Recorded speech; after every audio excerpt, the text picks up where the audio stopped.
I was looking at this package, like, what the hell got delivered to my house? I don't understand. What did I order that's about this size? And I know what it is. I like that you sit and look at the box and try and work it out before you open the box. Like, what's in you, box? We're going into a topic that I'm not really even sure how to explain myself. So this is a hard thing to start. Yeah, I completely follow you, and I think that this will come through in our conversation today, but I think to try and fill people in on what we're about to start talking about today, you vaguely mentioned at the end of the last episode that you were working on a blog post, right? And I ended up including it in the show notes, but we didn't talk about it on the show because it wasn't out yet. You hadn't finished it. And this post was called Dialing Down, which you put at cgpgrey.com on your blog there. And you're basically talking about, I'm going to put words in your mouth and I'm going to ask you to try and summarize it, what you've written. Basically talking about the effect that the internet has on your life and how you're trying to shut some of it out. Yeah. I think that's fair. That blog post came about in a bit of a strange way because I had been thinking for a while about trying to take a bit of a step back from the internet. And I mean the internet in a very, very broad way right now, which we'll talk about a bit more later perhaps. But I was thinking about taking a step back from the internet. And it started with me thinking that, oh, maybe I want to just not be on Twitter as much as I am. And so I started to write a tweet thinking, let me just say that I'm going to stay off Twitter for a little while. This will publicly commit me to being off Twitter for a little while, and I'll just post it quickly and just kind of get on with the day. But of course, Twitter has the 140 character limit. And so I tried to write something out and realized, I can't quite express my thoughts in this 140 characters. Let me just quickly open up a text file and try to write out what I'm thinking and then condense it down to a tweet. And then, as these things go sometimes, I was later looking at a 1,500 word mess that I just kind of poured out on the page. I was like, I don't think this is a tweet anymore. I think I am attempting to explain to myself something that I'm trying to do. And so, yes, last Thursday when we recorded that show, I kind of knew there was something on my mind because I had this big mess of a draft of a blog post, but I didn't exactly know what it was. But over the next couple of days, which is relatively fast for me to actually publish something, I wrote up this article about several areas that I want to turn down in my life, and I posted it on the website, and this was a bit of a public commitment device to myself to make sure that this is a thing that I was actually going to do. Are you able to really explain why you feel the need to do this? Because, I mean, in a nutshell, you've cut some entertainment stuff out, which we'll talk about, but the majority is you're basically removing yourself from a lot of social media activity. Yeah, okay, so in preparing for this show, I was thinking, okay, I was walking around and I'm trying to, as I do before the shows, organize the thoughts in my head and think, okay, well, like, how do I explain in words this thing that I have written? And I think that the most concise way I can come up to describe it is that I have been aware, I would say largely since the summer, of this increasing feeling that I am overwhelmed. But because of some events that happened in the last month or two, it's partly that like I've been working a little less because I've been focusing a bit more on my health, and a couple of videos that just didn't work out, so I had to like scrap them at the last moment, so taking a bunch of stuff off my plate. There were a few things that combined to make me realize that there was this disparity, that I was feeling overwhelmed. But if I sat down and like wrote down on a piece of paper, what are the things that I actually have to do? How much time do I actually have to do them? The feeling of overwhelm was like an illusion. I wasn't genuinely overwhelmed. Like, I have spent a lot of time and effort, as we've discussed on the show, trying to arrange my life in such a way so that it is the life that I want to live. And one of the components of that is not being overcommitted to things. So I rarely accept new projects. I try to severely limit the number of things that I work on. But somehow over time, this feeling of overwhelm had been growing. And I realized that it was not in proportion to the amount of things that I was actually currently working on.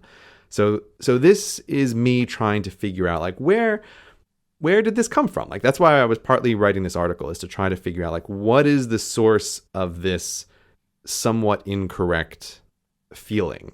And thinking back, the other time I can remember feeling like this was when I was in college. And I remember having a similar feeling of, boy, I'm really overwhelmed. But if I actually sat down and wrote out lists in my then super cool Palm Pilot of the things that I actually had to do, it's like, well, do you really have an overwhelming number of things to do? It was a bit like, okay, the transition from high school to college was, well, actually you have way more free time than ever. And objectively, you have far fewer things to do. Like, so why does this feeling of overwhelmness in college happen when you just, like, there's not actually more things to do. And if anything, there's fewer things to do. So that's kind of what I was trying to think through. And the thesis point here was that the thing that was similar between then and now was recognizing that I have let a lot of inputs into my life. And so in this conversation, when I'm talking about the internet, what I really mean is I'm talking about all of these digital vectors, these digital sources of information that reach me in one way or another. And so this includes things like not just social media. So it's not like things like, oh, I'm on Twitter and I see what all these people on Twitter are doing. And then I go over to Reddit and I look at all the stories on Reddit. And then I check out Hacker News and I check out all the things on Hacker News. It's not just that, because I've been, like, well, not so much Twitter, but like with Reddit and Reddit-like places like Slashdot back in the day, I've spent my whole life on sites like that. Like that's not anything new. But it's over time, there's been this increase in the number of things that deliver information my way. So it includes things like, I use Instapaper, but I set up a system so that there's a lot of articles that just show up in Instapaper automatically for me to read. And then I have this podcast app that I use, which automatically is collecting all of these podcasts. And so I had, over time, somehow ended up with several dozen different podcasts that I was listening to. It's like, okay, so all of these shows are always available for me to listen to, and I'm spending a lot of time listening to them whenever I'm walking around. Like, this is a source of input. And then on top of that, there is just this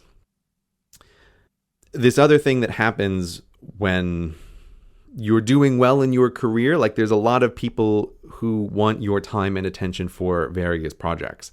And so there's just a lot of people who I interact with in a professional manner in one way or another, who are instant messaging me, or like I'm suddenly on 3 different Slack teams. It's like, how did this happen? I just think these things have just added up over time, so that there are many, many different ways that people can reach me. So when I say the internet, I'm kind of referring to all of these things together, because they all come to me through the internet. And so I think that's the conclusion that I've come to, is that it is in aggregate all of these things together, many, many, many of which are non-actionable. They're just information that is coming to me, that I have chosen to have come to me, that have led to this feeling of overwhelmedness that is like an illusion. It's not real, but I think that it's related to like the number of things that I am letting into my brain. It's not related to the number of things that I actually have to do.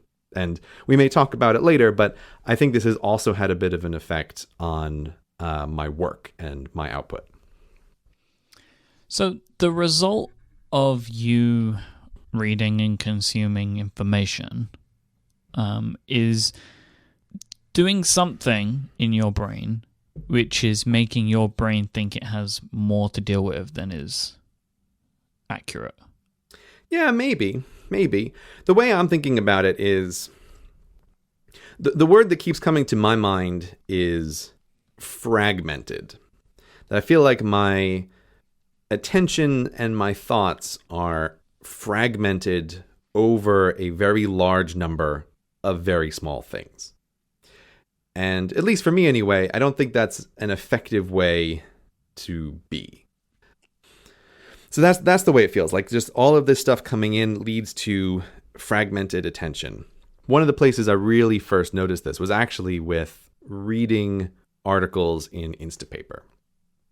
So I can't remember if I include this in the article or if I cut this because I thought it was boring. But every day I have some time that I set aside for reading because I think it's a good activity to do. And I also think it's important for my work. So I have some blocks of time that are set aside for reading.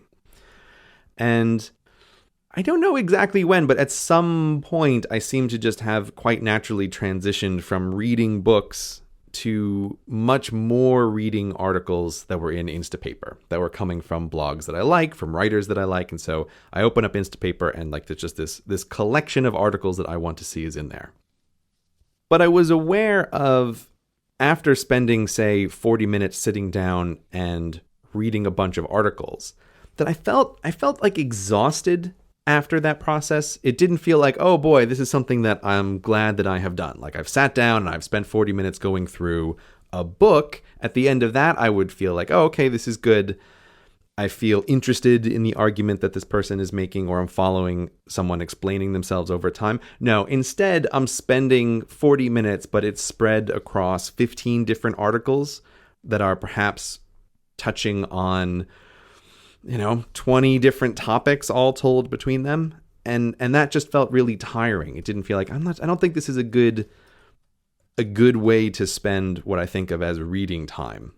And so I think that helped kick off a little thought process in my mind. Like, why do you feel tired after reading a bunch of articles in a way that you don't feel tired if you spent that time reading a book? Because you've been engaged in the same activity for the same amount of time. Like, what's different between these two things? And the answer is that somehow following a single person's argument in a book for that same amount of time is a better experience for me than reading a bunch of different authors talking about a bunch of different things over that same period of time. I'm just trying to understand the way in which your brain could potentially be working, right? You and me both, man. Yeah, I know. Because obviously this is something that is unique to you in this way, but I don't think that it is completely unique. So quite interestingly, 2 days before you published that blog post, I decided that I was going to take a week away from Twitter. So I was going to take a complete week away. I logged out, I had my girlfriend change my password. I deleted all of the apps from my devices, and I didn't log in to Twitter to post anything for a week. And I spoke about this on a couple of episodes of another show I do on Relay FM called Analog. And I'll put links to those in the show notes. But essentially, I wanted to do this for two reasons. One, I felt like I was spending too much time on Twitter every day. And it was doing partly what you have explained. And when I read your blog post, and like this one line where you said, he came to realize the overwhelmed problem wasn't about the number of things to do, but was about the number of things he let into his brain. So that was something that I was definitely feeling, that I was allowing the world to control my emotions in a slightly different and interesting way. So people weren't able to control my emotions directly. It wasn't like friends, family, co-workers, or things that were happening in my life that should have an effect on me. But the thoughts and feelings of other people that I was reading was affecting my emotions in one way or another. And or it was just a lot of time spent every day where I could be doing other things, where I was just consuming tiny pieces of information from close to 600 different people. You follow 600 people on Twitter? Well, I did. Okay, I guess that's something that has changed. This was like a long process. I actually brought that number down from 1,000 to 600. Oh my God. Yeah, over a few weeks, because I could feel like something was happening. And then I decided to just cut my losses for a week and just not go there at all. And, the understanding, like, Twitter is a really important source for me of information, of news, of way to keep up with friends, see what's going on in the world. Like, it is a real important source for me. But I realized that the only way that I could come to any kind of solid decisions or to try and learn anything was to go cold turkey. So I could completely understand what was going on. And I set a bunch of rules myself. You can hear them on the episode of Analog. Like, I could go to twitter.com/cgbgrow if I wanted to, but I couldn't read my own timeline and I couldn't respond to people, basically. You turned yourself into a Twitter lurker. That's what you did. Yeah, effectively. Yeah. So all I could do was just like peek in through the window, but I wasn't allowed to go and sit down at dinner with everybody. Right. And I think I learned some pretty valuable things, and I very quickly came to the realization that it was probably better for me to be spending less time there, because I felt pretty productive during that week. I felt in control of my own emotions in a slightly different way to usual. Mm-hmm. And it really just allowed me to kind of refocus what I wanted to do with some of my online life going forward. So like now I cut that number down from like 500 to 300 and something. Mm-hmm. So I unfollowed a bunch of people. I'm disabling retweets from a bunch of people. Like it's now a big process where I am attempting to go through and have there be less tweets in my timeline. Right. Because what I've realized is if there is less stuff there, it takes up less time to look through it, and it has the opportunity to make less of an effect on me in the long run. Right? So that was kind of the thought process that led me to do this, to take this experiment, and then to go forward from it, right? So I've learned, but more importantly than anything else, I'm now thinking about it a lot when I'm interacting online and trying to consider what this could be otherwise. Because I was fine without Twitter for that week. Like, I was totally fine. For the week without Twitter, you were fine. Yeah, it was like, this is okay. Like, I don't miss this as much as I thought I would. But Twitter remains to be very important to my business. Like, I get a lot of news and information which help inform the shows. I promote the stuff that I do. I see what other people are working on. Like, it still is very, very important. So I'm kind of at a point where I can't be without it completely, but what I can do is make more informed decisions and choices about the way that I interact with that part of my internet life. So that's where I am and was with that. But you've gone way further than me. Well, so it was interesting because we talked about this very briefly after the last episode, because we stumbled upon that we were both doing the same thing at the same time, or I should say a similar thing at the same time. And I think we're doing it for very different reasons. But one thing that connects our modern quandary in a way is that it is not possible to just totally step back from the internet for most people, and for us in particular, where our lives are really dependent on the internet. I mean, like, in some crazy way, the thing that I would really want to do is be right now in a cabin in the Rocky Mountains with no internet connection and just a bunch of books, and thinking like, okay, I need to just do like this digital detox and just think about some stuff and sort some stuff out and just be here with my thoughts and my books and just do all of this. But that is not possible with the modern world. And that is really not possible with my business.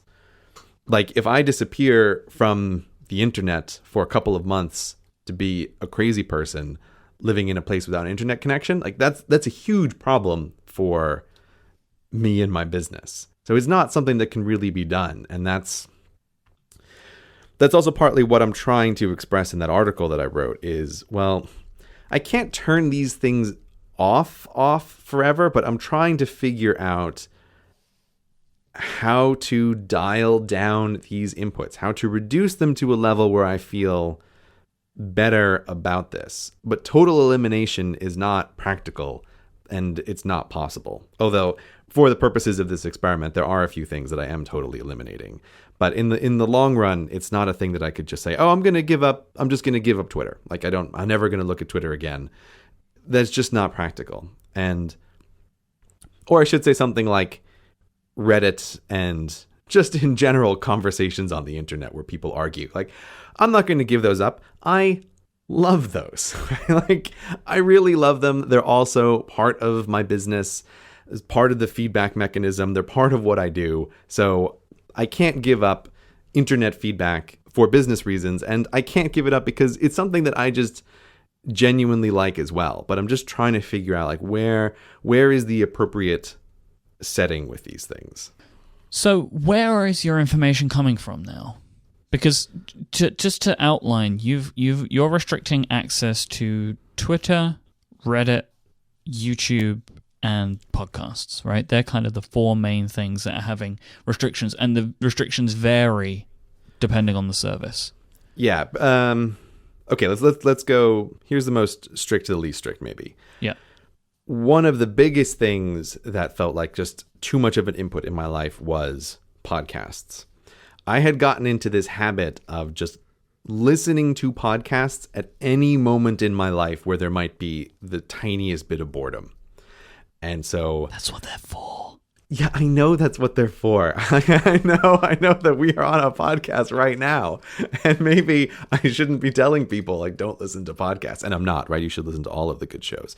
But for me anyway, I just found that it was this very much reflexive go-to, put on a podcast at every moment when you can possibly have one listening. And the way I set it up was that I had this endless playlist that was just like the CGP Grey radio station of like shows that CGP Grey likes. And when one show ends, like the next show just begins.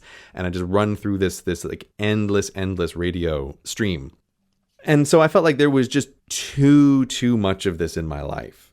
And so what I have done for the month of November is that I have uninstalled the podcast app from all of my iOS devices. So there's no podcasts on my phone. And because I knew like there's this thing in addiction circles where you talk about substitute behaviors, where you have to decide like, okay, you pick your poison, right? You're going to remove one thing, but you're very naturally going to fill it up with something else. And so I knew like, I'm probably going to just replace this with audiobooks. And so I also uninstalled the audiobook stuff from my devices as well. And my feeling was, okay, look, no spoken audio on my phone. Like that's one of these things that I want to achieve because there's way too much of this. So I want to do a month with none of this.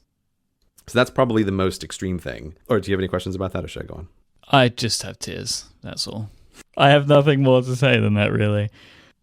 It is strange not listening to podcasts. That has been weird. Well, of course, because they are the premium way to get any kind of information. This is true. Just go to relay.fm and you can choose. Yes, this is very true. They are the premium way to get any kind of information. This episode of Cortex is brought to you by Text Expander from Smile.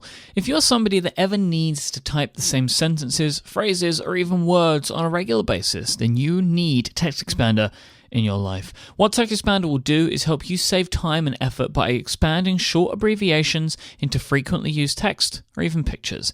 Text Expander is an app that is there to improve the communication that you have with people via your computing devices. For example, you can increase consistency in your email responses by creating snippets for common messages, with the ability to also even customize stock replies by adding fill-in fields and pop-ups to provide that human touch. So for example, you can make a snippet for your meeting notes template so that nothing gets left out during that important meeting you have this afternoon, or you can use a snippet when requesting a reference to improve your hiring process. If you're typing things frequently or sending stuff to people that looks or feels the same, then you should be using Text Expander to standardize all of that and to save you time. And with a new look and feel, Text Expander 5 is here to help you type even faster than ever before by making suggestions of frequently typed phrases to abbreviate and save time. Text Expander can remind you of missed opportunities as well to use your abbreviations when you're typing. You can even sync your snippets amongst multiple devices by storing them on iCloud Drive or Dropbox. This means that all your snippets are going to stay in sync everywhere, and you can access your Text Expander snippets inside of Smile's iOS app or enable Text Expander in the over 60 apps in the App Store that have integrated snippets. Apps like Fantastical, Drafts, Launch Center Pro, Omni Outliner, Editorial, and so many more. And they even even have their own iOS custom keyboard that comes with TextExpander for iOS, so you can use your snippets in any app, whether they've integrated them or not. TextExpander is one of the first apps that I install on my devices. I feel kind of lost without it. I will start typing in my TextExpander abbreviations, things don't happen, and it feels like my computer is broken. TextExpander is integral to the way that I get work done on my devices. TextExpander 5 costs $45.99 US, and upgrades are available for $19.95 for existing users. It's free to those as well who purchased on or after January 1st, 2015. You can find out more about TextExpander 5 by visiting smilesoftware.com/Cortex. Please note TextExpander 5 requires Yosemite and is ready for El Capitan, and TextExpander for iOS is on the App Store for iPhone and iPad. Thank you so much to Smile for their support of this show. So after that, easy stuff. Hacker News is a Reddit-like, oh god, they'll really hate me saying that, but it's a Reddit-like discussion board, mainly focused on technology stuff. I've blocked that from all of my various devices. I have turned off all the things that automatically put articles into my Instapaper queue, so that's just gone. Now the only things that are added to Instapaper are as if I add something manually, which is very rare. I haven't logged on to Twitter at all this month so far, so very much like you, I'm not going on to Twitter. I'm not posting anything on the account. I haven't looked at any app messages. I have no idea what's going on there. I did set up a thing so that Twitter should email me if people direct message me or something, but I haven't even gone through my email fully to see if I've gotten any of those, so I don't know. God. I'll set up an emergency system, but then won't check it. Yeah, that's pretty much what just happened. Yep. It's like, oh, right, I never set that up in my filter so that it goes to the top level. Oh, well. Never mind. Yeah, that was a funny thing for me. Like, I was getting DMs that were important, but I hadn't set anything up. I just let them go. So when I came back after that week, I was like, oh, here are a bunch of things that I actually really did need to know about. Oh, well. Yeah, I did have a little bit of difficulty with that, where there was a friend who was visiting London and was trying to coordinate things over direct message with me.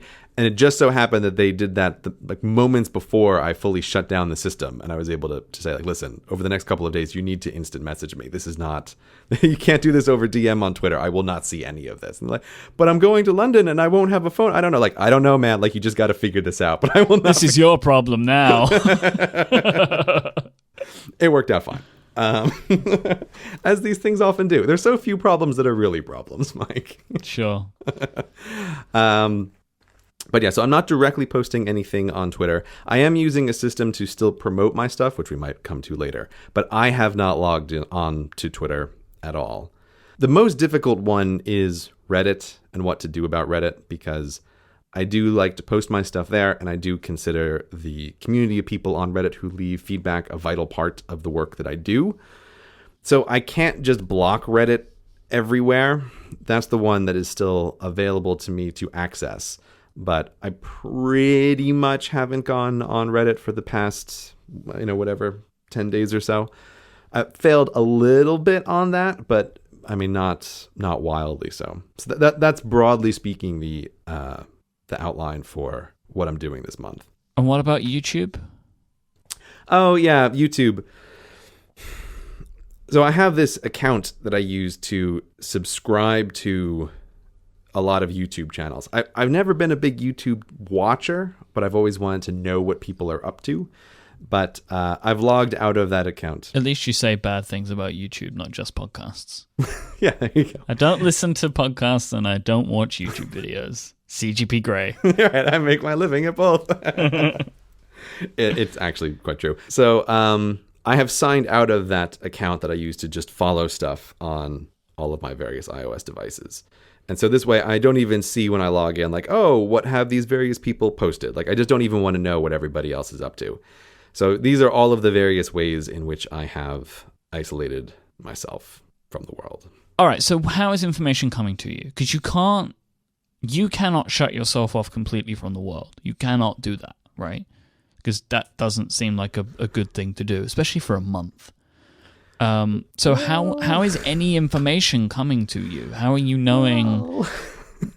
I mean, obviously not what's happening, in the global economic whatever, because neither me or you read that kind of stuff. But there are types of news and types of information that I guess you deemed important enough to want to know about, like, how are you getting any of this type of stuff now? Or are you just not?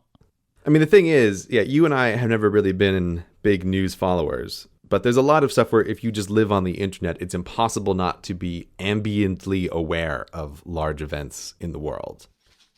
But because I haven't gone on Reddit or Twitter, I really have no idea what's going on in the world for the last 10 days.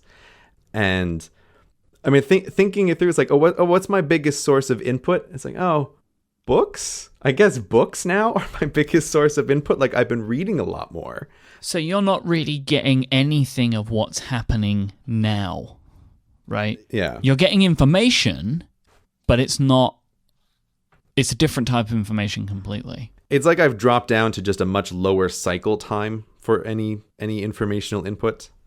As a news cycle happens on a very short period of time. But now, for the last 10 days anyway, the stuff that's coming into my life that is new is very, very, very largely books. Or I was going to say a little bit of research that I've done for a couple of the videos that I'm working on. But even that, the video projects that I'm currently focused on are not super research heavy. So even then, it's not like I'm happening to be on the internet, or on the web anyway, bouncing around from web pages quite a lot. So I really don't have any input. Over the last week or so, I've felt an extra duty where sometimes I just send you a thing here and there. Mm-hmm. So I'm like, I think Gray might want to know about this. So I just send you very little pieces of information every now and then, That's true. You have sent me a couple things, but those are almost all like businessy things that I need to know about. But you're aware even then, it's like, I think maybe the normal channels, it's harder to reach him through. I have had more than a few people in my life be like, Jesus, you're really hard to get in touch with just under normal circumstances. I also don't know how to contact you at the moment. It's a nightmare. I'm like, if I send Gray an iMessage, will he kill me? Like, I don't know what the right way to contact him is.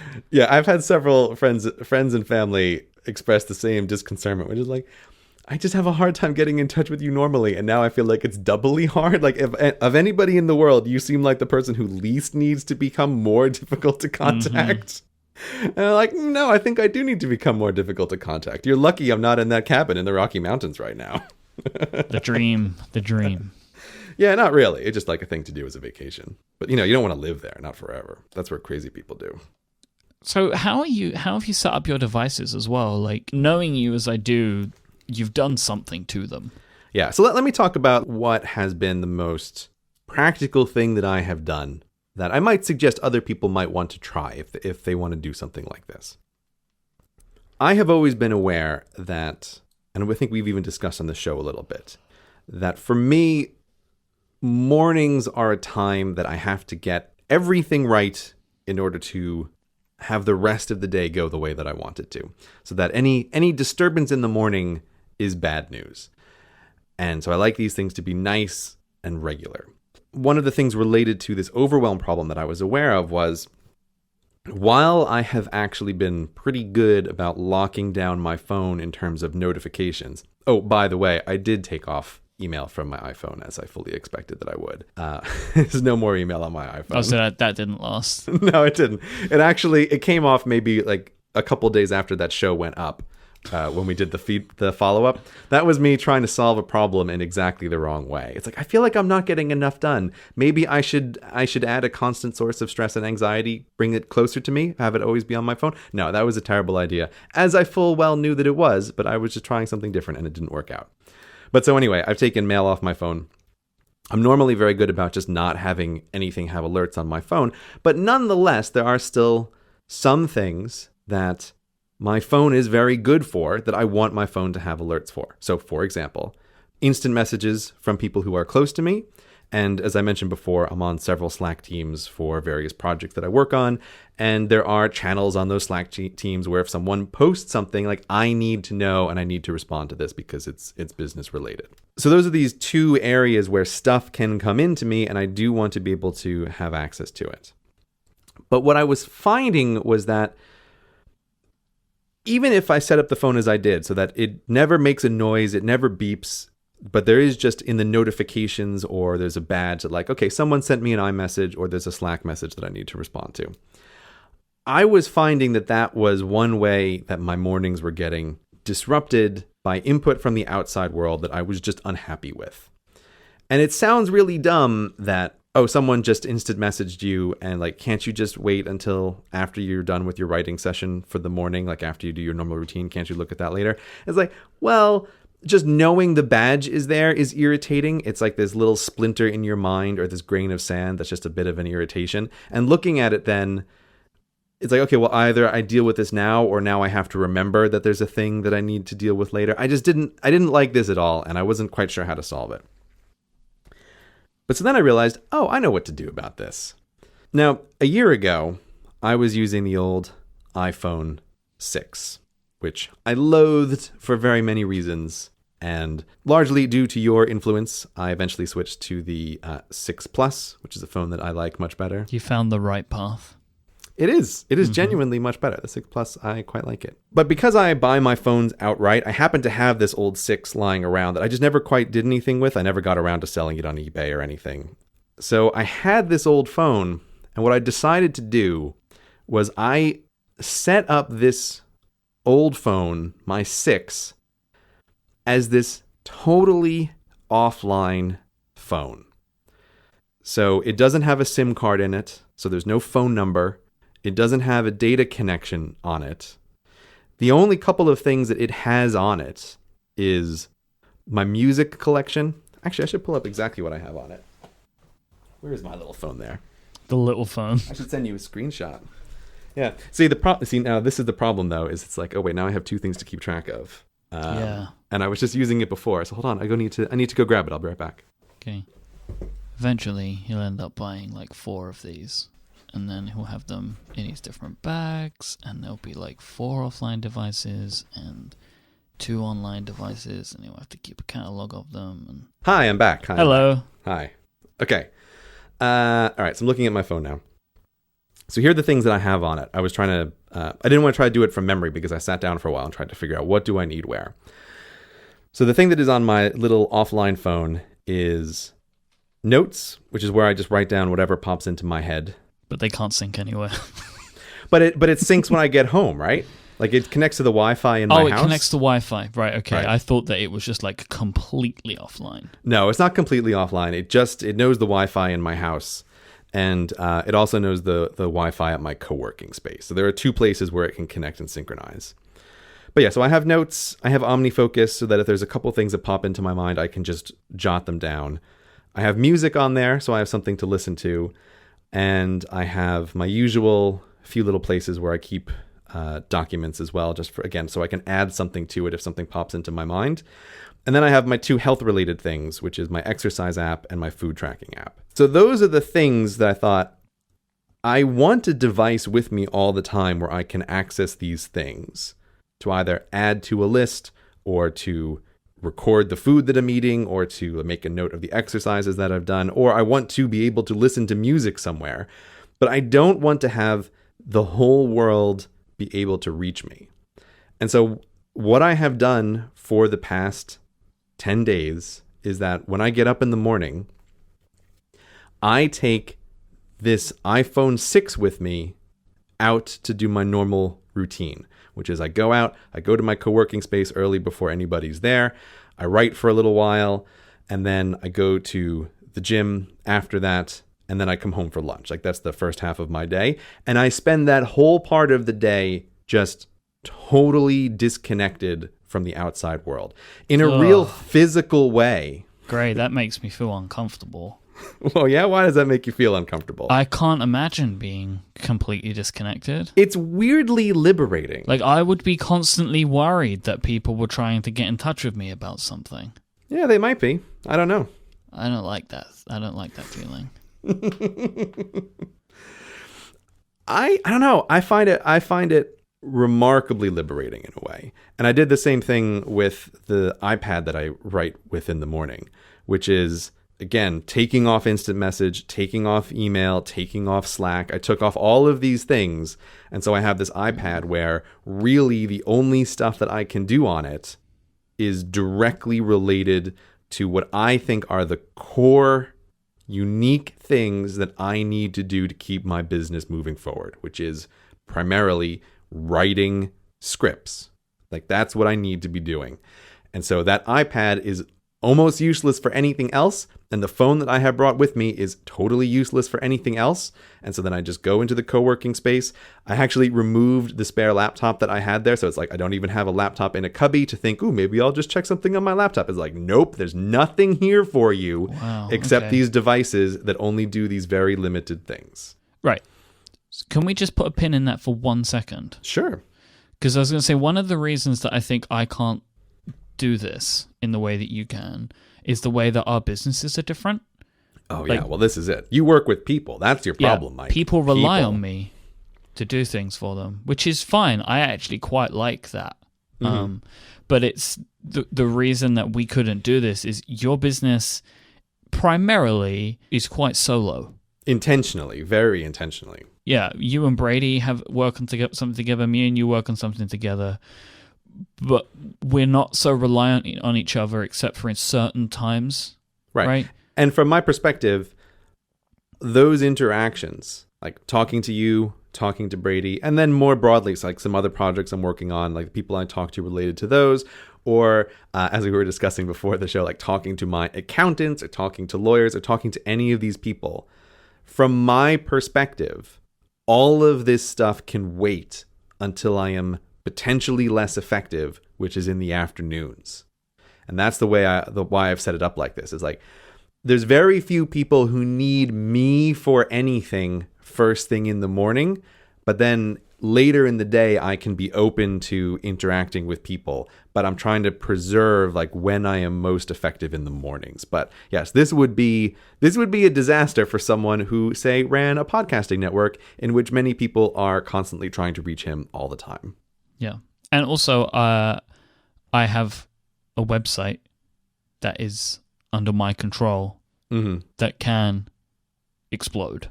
Yeah, at any moment it can explode. One of the times when you and I were hanging out in person, it exploded while we were having lunch. That was a very sad day for you. That was the most catastrophic explosion that there has ever been. Yeah, you look stressed. You look pretty stressed about it. Well, part of the problem, if we can kind of pull back the veil a moment, was what made that much worse was this was the exact day where I was trying to convince you to do this show. Yeah, I can understand from your perspective that might have been less than an ideal scenario where you're trying to pitch me on I should do a podcast with Relay, and then at the same time you're looking at your phone constantly because Relay was melting down before your eyes. It was that was a very stressful afternoon. I imagine it was. So that's why I don't feel like I could necessarily do that, and it's one of the reasons why I will always get like local sims when I travel. I mean, Stephen's really good at taking care of stuff like that when I'm away, and vice versa, but if something requires my attention, I need to be able to deal with it, even if it's just saying a yes or a no to something. Yeah, this is the thing that happens when you are running the business or the person at the top, is you just need to give an approval to a thing. And again, even as a one-person business, like I'm aware of that moment where like you are the guy at the top of the pyramid and someone just needs a go, no go to allow them to move forward. But one of the bigger things for you, though, is you don't have any control over the majority of the platforms that you're a part of, so it's kind of not really your responsibility to take care of some of that stuff.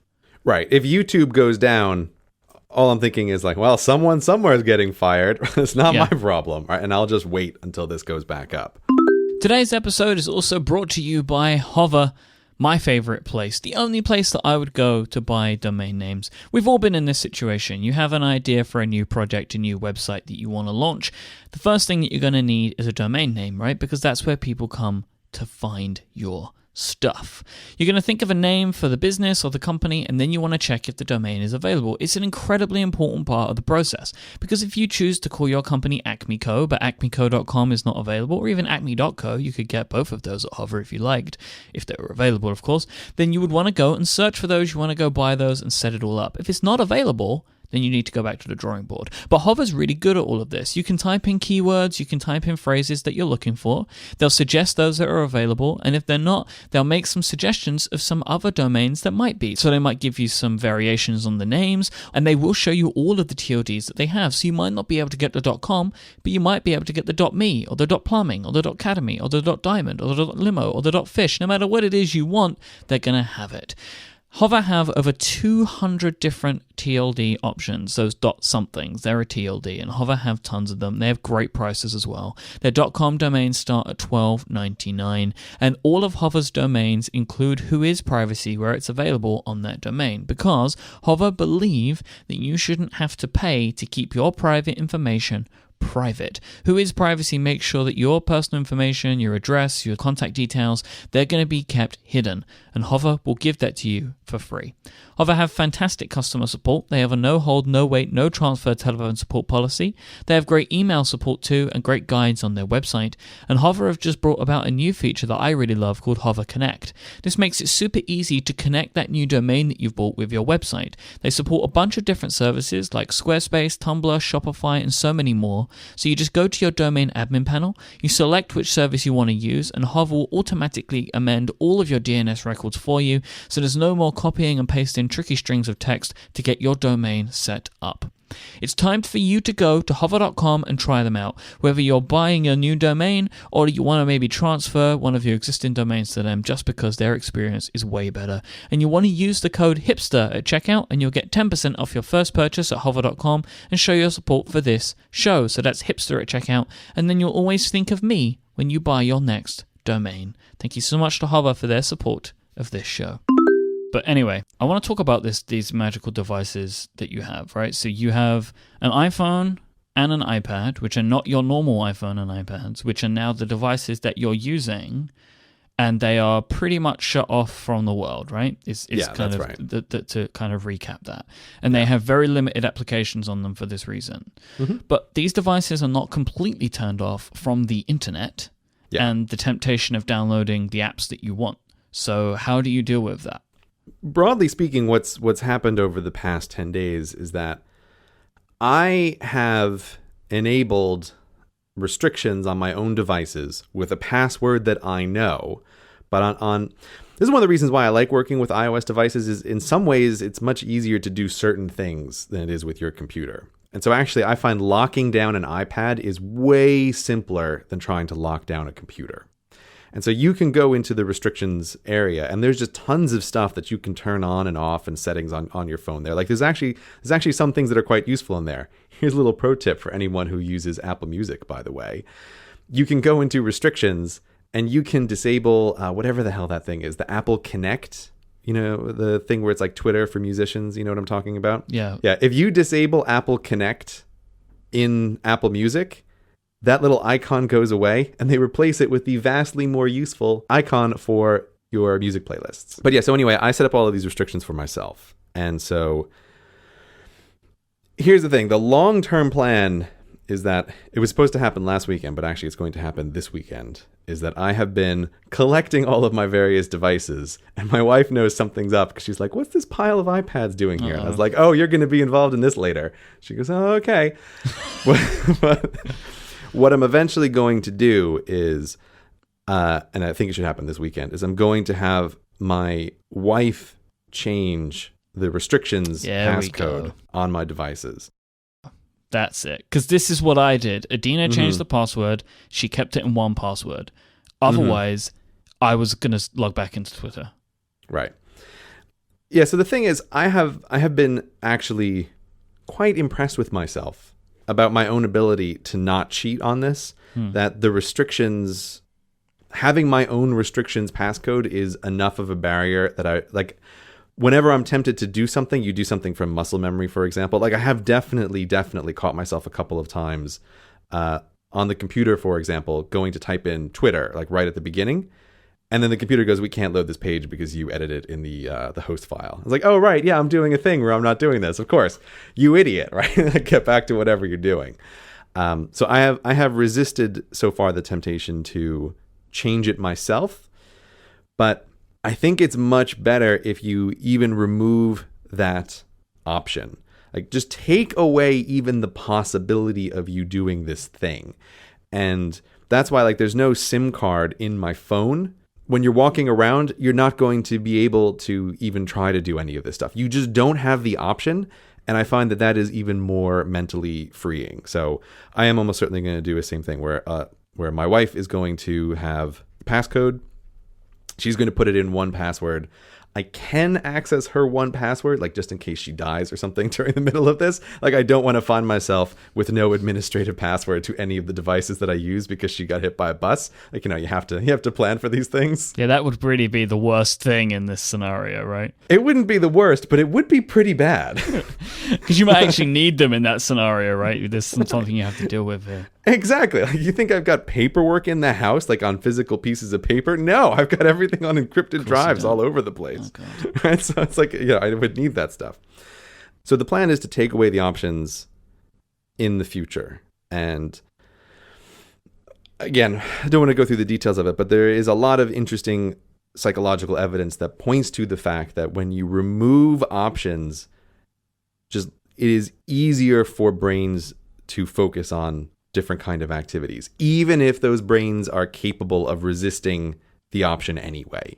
It's the old, like, someone doesn't eat chocolate, but if chocolate is in the house, it turns out that this does have a kind of draining effect on the person's mind over time, even if they never eat the chocolate, because some part of their brain is constantly running a loop, which is like, don't eat the chocolate, don't eat the chocolate, don't eat the chocolate. And you just remove that if you take it away. So that's the ultimate plan. It's just taken longer for me to set up than intended because I do have quite a complicated setup with various devices that I want to use in different ways. And also, as I mentioned before, this difficulty of I can't cut out everything entirely. Like, if I really was just cutting everything out, this would be simpler. But I'm trying to figure out, like, where can I get access to some things when I need them? So I think I've mostly sorted that out, and I'm going to turn over the keys shortly for the remainder of the month. So then what will your device setup be? Will all of your devices be in this situation then, where they're all cut off? The plan is that I have an offline phone, which is this companion device for the morning, largely for being able to jot down notes and go to the gym, right? I need something there to help me digitally with that stuff. And an online phone, which is for the rest of the day, so that normal people can contact me and I can try to reply in a somewhat reasonable manner. And I'm doing the same thing for my iPads. I'm going to have an offline iPad that is primarily about creation. And then I've set up a second iPad, which is about administrative work. So I will have email on that iPad. I will have Slack on that iPad. I will be open to the world on that. And so I will be able to switch between these two things. And just to keep things simple, the computer that I'm talking to you on right now, because it's much harder to lock down computers, I'm having the computer set up as an administrative stroke podcast machine. So the laptop that I'm in front of, I record my podcasts on, I'll edit podcasts on, I will do animations on this, and I will also have email available and Slack and Instant Message and all of that kind of stuff. But I actually don't spend a whole lot of creative time aside from animation working on the computer. And I'm almost always somewhere else when I'm writing. Like, I go out to my co-working space, or I am out somewhere at a cafe writing. So I am just naturally physically separated from, like, the administration machine. That's the idea here. And so you've also removed the ability to access certain websites as well, right? Yeah, on my computer, I've locked down Twitter, Hacker News, and Reddit. Those are not accessible. And even on the administration iPad, it's the same thing. Although I have to say, Apple's ability to block websites on your iOS device is the one thing that is absolutely terrible about it. I've been playing around with it. They have this filter setting that you can put on, which is, okay, so if you want to ban a specific website, you have to turn on this adult website filter, like you're handing an iPad to a kid, right? And then you can specify, like, okay, it will automatically try to filter adult content. And then you can specify, okay, also block Twitter, Reddit, and Hacker News. But it's using some dumb algorithm to figure out what adult content is. So on the couple times I've been trying to research stuff, it's like I can't figure out what it's using to block various pages, but I'll be trying to hit a page that's like at the New York Public Library, and it's like, oh, I'm sorry, this is adult content. It's like, okay, obviously there's a word on this page that is in your filter and you're not allowing it through. So it's not as great of experience on iOS. I would love, were someone to make it, a content blocker for iOS that allowed you to put in a password that would restrict certain websites. Surely you can do that with the new system. That'd be my guess, right? That you could create a custom content blocker to block certain websites, but that also requires a password to open up the content blocker. I think someone should do that. One blocker already lets you block websites in particular. You should add a password. Anyway, that's a side thought. See, you can set it up, but you just can't secure it. Right. What I would like to be able to do is be able to tell one blocker, the thing that I use, block all of the ads, all the usual stuff, block Reddit, Twitter, Hacker News, which it can already do. But then I would like to be able to say to one blocker, don't change any of these settings unless someone puts in the magic passcode, and then have my wife select a magic passcode. That would be the preferred thing. But I don't know of any content blockers that do that right now. One of the things that you called out that you're using is an application called Buffer. Mm-hmm. And you're using this to post stuff to places. And I've heard of this app before, but I've never really paid any attention to it. Oh, you have to use Buffer, even if you're not doing this crazy thing that I'm doing. Buffer is super useful. I need you to tell me why, then. Okay. This isn't an ad or anything. I just like the service. Sure. Buffer is this service that allows you to schedule tweets. Like that's one of their primary little selling points. So there are circumstances, say when you want to promote something, where you want to set up the tweet in advance that's going to promote the thing, but you want it to auto-publish at a certain time. And so you give Buffer your Twitter logon credentials, and then you can go to Buffer, write out the tweet, and say, post this tomorrow at 5:30. And so this is not just Twitter as well. It's also used for a bunch of other services. I think it works with Facebook, and I think it works with Google+, but no one will see anything you post on Google+, because it is a ghost town. Sorry, Google, you should have made something better. Mm-hmm. But it will work with Google Plus for anybody who, cares about that kind of thing. That's its primary selling feature, is this scheduling thing. What I'm using it for at the moment is when I post a podcast goes up, or if a video goes up, or if an article goes up, I'm going to use Buffer to post that announcement to my Twitter account. And this allows me to do that without actually logging into Twitter and seeing, what's on my timeline? Who's that messaged me? What about the people I follow? Has any one of them messaged me? I don't want to see any of that stuff. So Buffer is allowed on my computer systems to allow me to interact with Twitter indirectly. And I thought I was only going to use it to promote stuff, but it came up quite usefully when last night or 2 nights ago, Brady and I were discussing on Hello Internet the Future flag referendum, and we decided on the deadline for that. And I thought, you know what, this is a thing I should post on Twitter to let people know. And so I could just use Buffer. I could open that up, post when the deadline was for the flag referendum, hit click, and Buffer posted it just a couple minutes later. So it's a way of being able to access the people who follow me on Twitter without going to Twitter. That's why I'm using it. One of the things that you mentioned that I thought was quite interesting is that when you were talking about getting rid of following YouTube videos, was that you wanted to stop the kind of pollution of ideas. And also for YouTube, if you're working on a video and you see somebody else has worked on something, that you won't can it. And this reminds me of an episode of Hello Internet where you were working on a flag video, right? And Roman Mars made a flag video, and then you canned your flag video. Yeah. So there has been a policy change at Grey Industries then. Well, this is just a thing that I always kind of struggle with, because if you make your living in some kind of creative field, you want to make new stuff, or you want to do stuff that's from a new angle. And there's this feeling like, hacks just look at what's popular and copy it. Like that's what a hack is. And that someone who's trying to make something new is focusing on making the new thing. But over the past several years, it feels the thing I'm about to say might not be true, but I'm saying how it feels to me is that there's just a larger and larger number of people who are doing interesting educational content of some sort on the internet. Now, I say that might not actually be the reality, because what might be the reality is what I think has actually happened, which is that I have over time curated a list of people who do interesting things that I am interested in this field. because naturally, since I work in the educational video field, I am interested in people who produce interesting educational content. And I think that there's a way in which people who do this kind of work have a sense for what can be popular on the internet, what will people be interested in. When you look at topics that other people might just not find that interesting. Okay, so one of the funny things that happens all the time if you say make popular educational content is people constantly pitch ideas to you. Right? So you just meet people in real life or just on the internet. People are like, oh, you should do a video about this. You should do a video about this. Yeah, I do this to you. I did it to you like 3 days ago. I think I did it to you before we started this show today. Yeah, I think you did. And I've talked to other people who work in this field, and everyone kind of agrees that there's this sense in which you can just tell when a topic is not going to be interesting and when it is.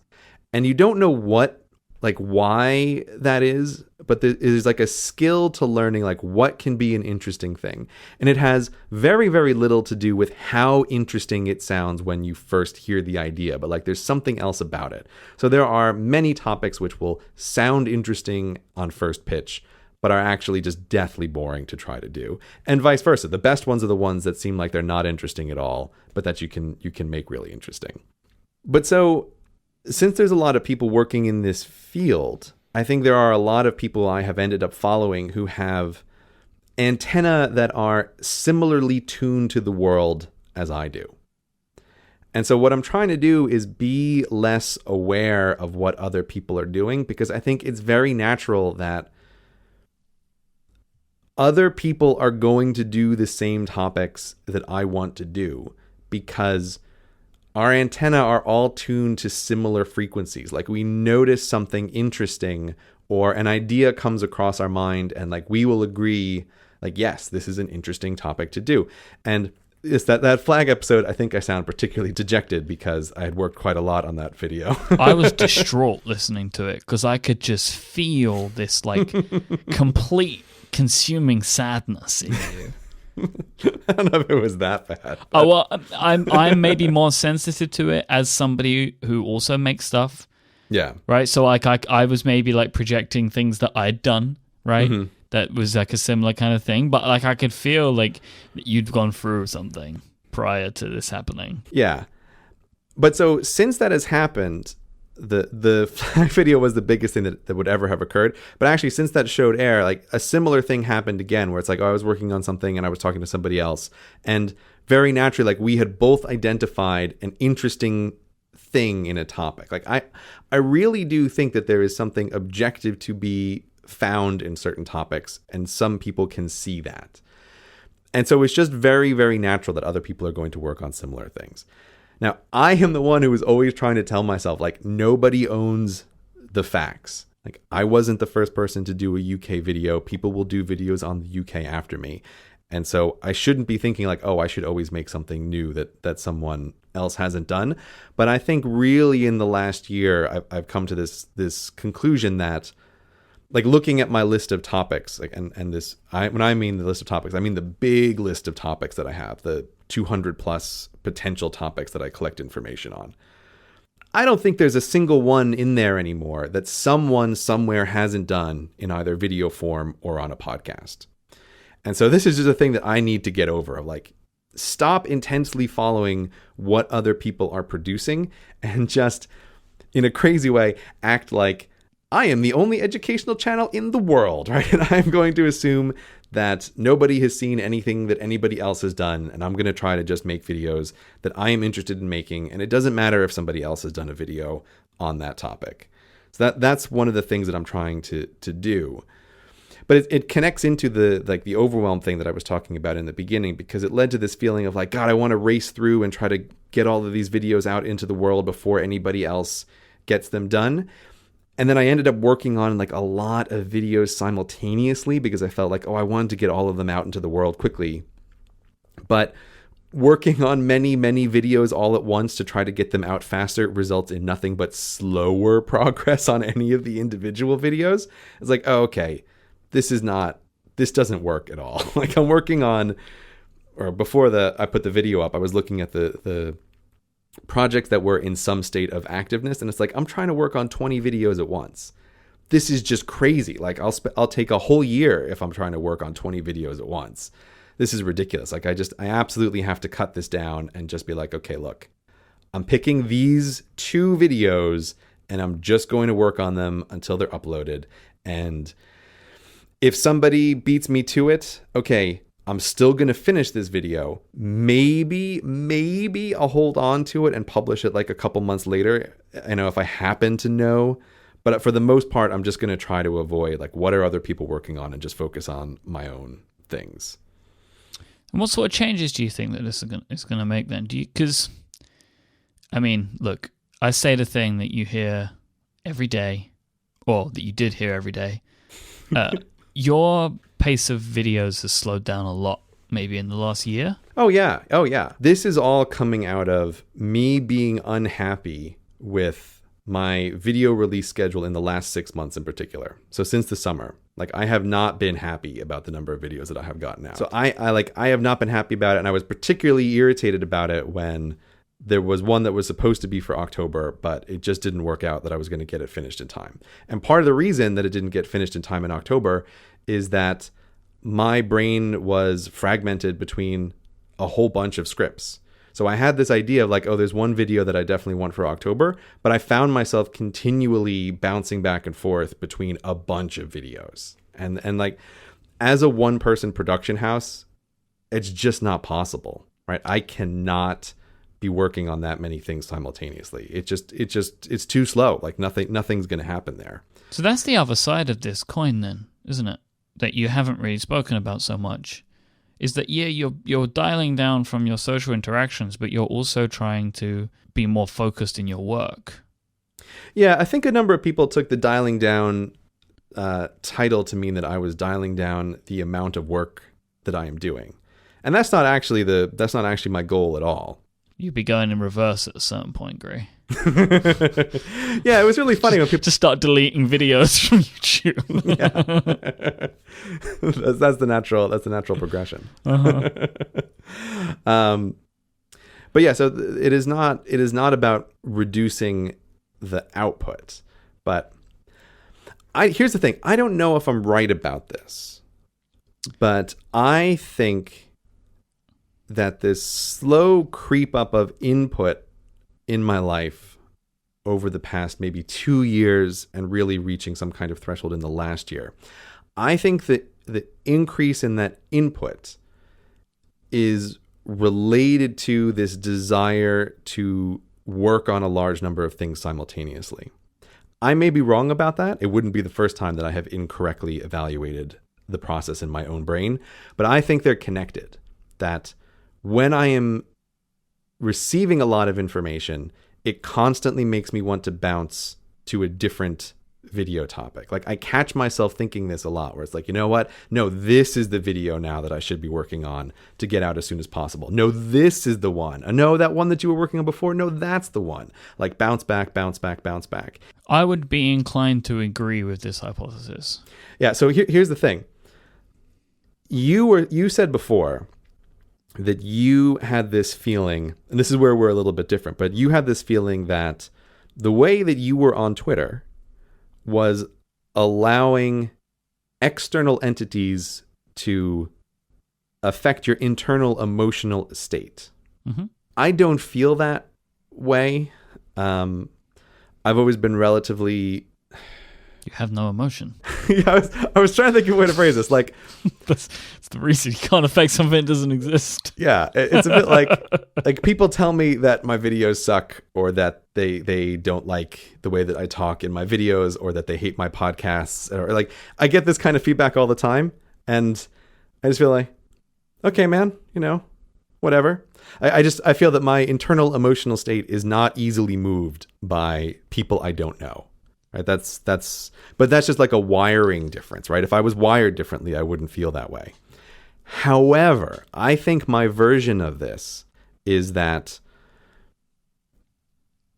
listening to lots of podcasts that are about interesting educational things, or reading lots of articles on various topics and jumping between discussion threads, arguing about interesting debates, I think that has the effect of shifting not my internal emotional state, but my internal focus state. Like it keeps, like if my mind is casting a beam of light on the thing that I am currently working on, all of these inputs keep knocking the light to somewhere else. And so the light itself hasn't changed in brightness, but it just keeps moving from spot to spot more than it should. Now, I may be wrong about this, but this is one of the reasons why I'm trying this project. This is one of the reasons this is happening. I am inclined to agree with that notion because I think what it is you are receiving too much inspiration. Yeah, I think that's the problem. As you're taking in all this stuff, more and more things are informing new ideas of things to work on. Yeah. So it's the more and more stuff that you consume, the more ideas you have, and that's why you end up with like 40 scripts on the go. Yeah. Yeah. That may very well be the case. And at the very least, like when I think about, at some point I'm going to be dialing back up the inputs, I'm already trying to think about what ways of dialing up would be good and what ways of dialing up would be bad. And I think probably the clearest conclusion that I have come to is that I should, just like I don't watch YouTube videos in the educational field, and I haven't for a long time, and I think that that's a good decision. Like that has definitely been a good decision. I think the next step of that is with podcasts, that this huge collection of educational podcasts on interesting topics, I think I have to get rid of all of them. Oh, okay. Yeah, definitely. Right? That when I go back to saying, where do I want podcasts in my life? What kind of podcast do I want to listen to? I have loved, I will always love spoken word in all of its forms. This is just something that I really like. I'm not going to remove this from my life because it's a thing that I like. But this one genre, I think because of my field of work, I think this genre has to go. I'm surprised that you listen to shows like that. If you'd identified that you didn't want to watch YouTube videos of this kind of topic, a natural extension of that would be podcasts where they explain things. Yeah, but even like on this show a few episodes ago, we did the thing we were talking about, that Planet Money episode, and where they fire everyone and then fire the person who fired everyone. Yeah, just fire everybody. Yeah, it was great. Oh God, it was terrible. But that's a show that I think is the kind of thing that I felt has slipped into my life over the past years without me noticing. Because Planet Money felt like something, this is covering a bunch of interesting topics. It's not really directly in the field of things that I do. It's sort of adjacent to it. But I think a show like Planet Money is something that I should not listen to anymore. I don't think it's good. I think it's too close in its own way to what I do.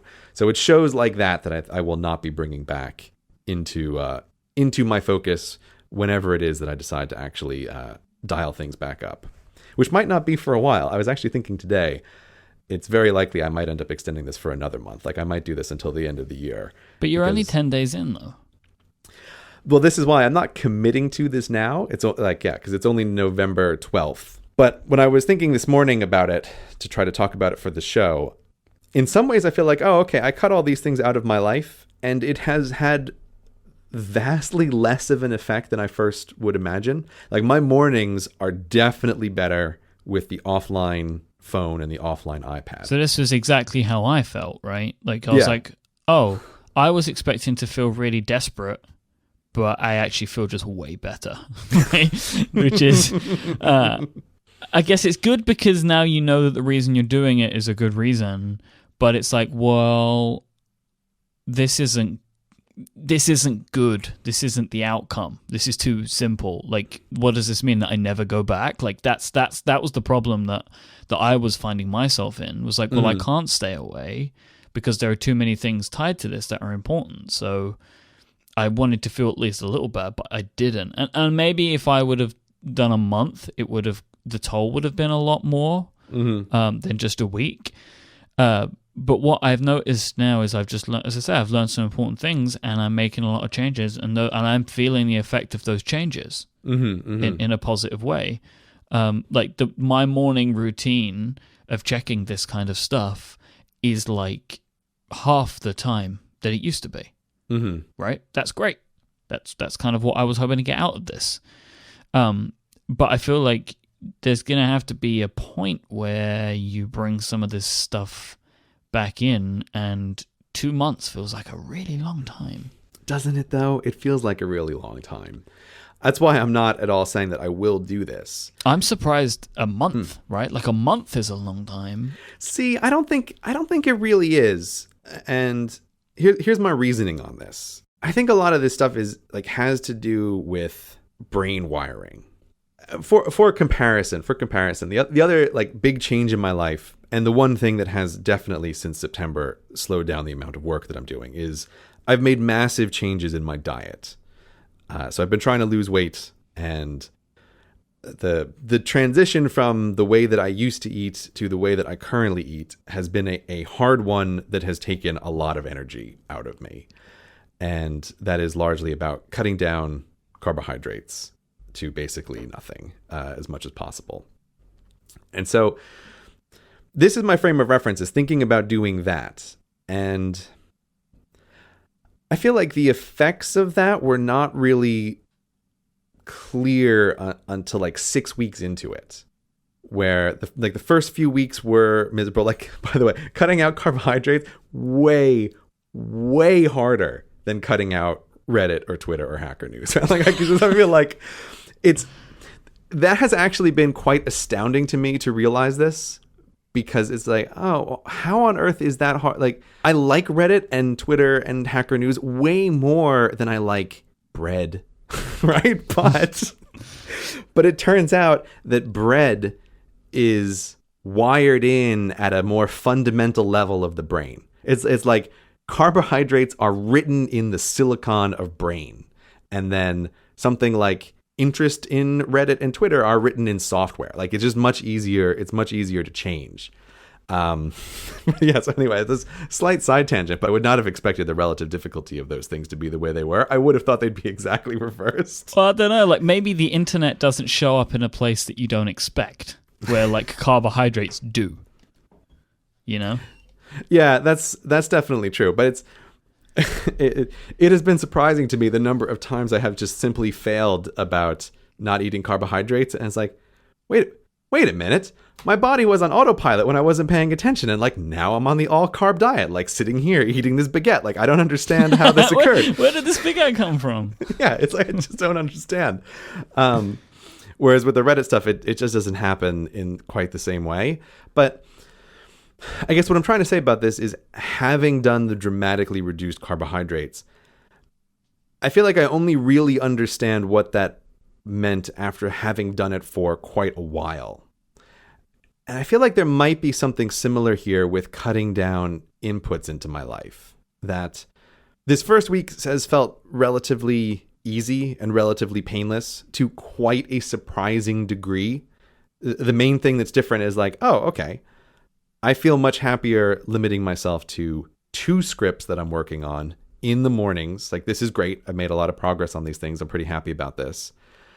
And then the rest of my day just kind of feels normal. I'm reading more fiction than I used to, but things just mostly seem the same. I don't feel like there's been a big dramatic difference.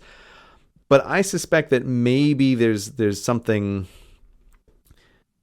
going on that's more fundamental, because when I say I haven't noticed a big difference, it also means that this feeling of overwhelm is still kind of here, right? That's one of the things that hasn't changed. It does feel a little bit different. I feel better about the work that I'm doing, but the overwhelm is there a little bit. My mental metaphor for this, I was trying to think I need a comparison. My mental metaphor is that it might be if you imagine there's a big lake with lots of boats that are constantly stirring up the lake.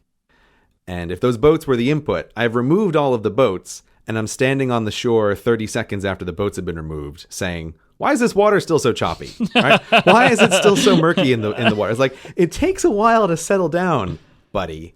Okay. And like maybe a week is just too short of a time period to actually see the results of what it is that I am doing. And so that's one of the reasons why, like, a weekend I'm thinking, maybe 2 months, right? Maybe I can push this until the end of the year. But I don't know. Maybe at the end of November, I'll feel like, I have accomplished the thing that I'm trying to accomplish. But I don't know. I don't know, man. I mean, I assume that the thing that you've noticed that is the worst is podcasts, right? I assume you're really missing those, right? That's the podcasts, man. They're great.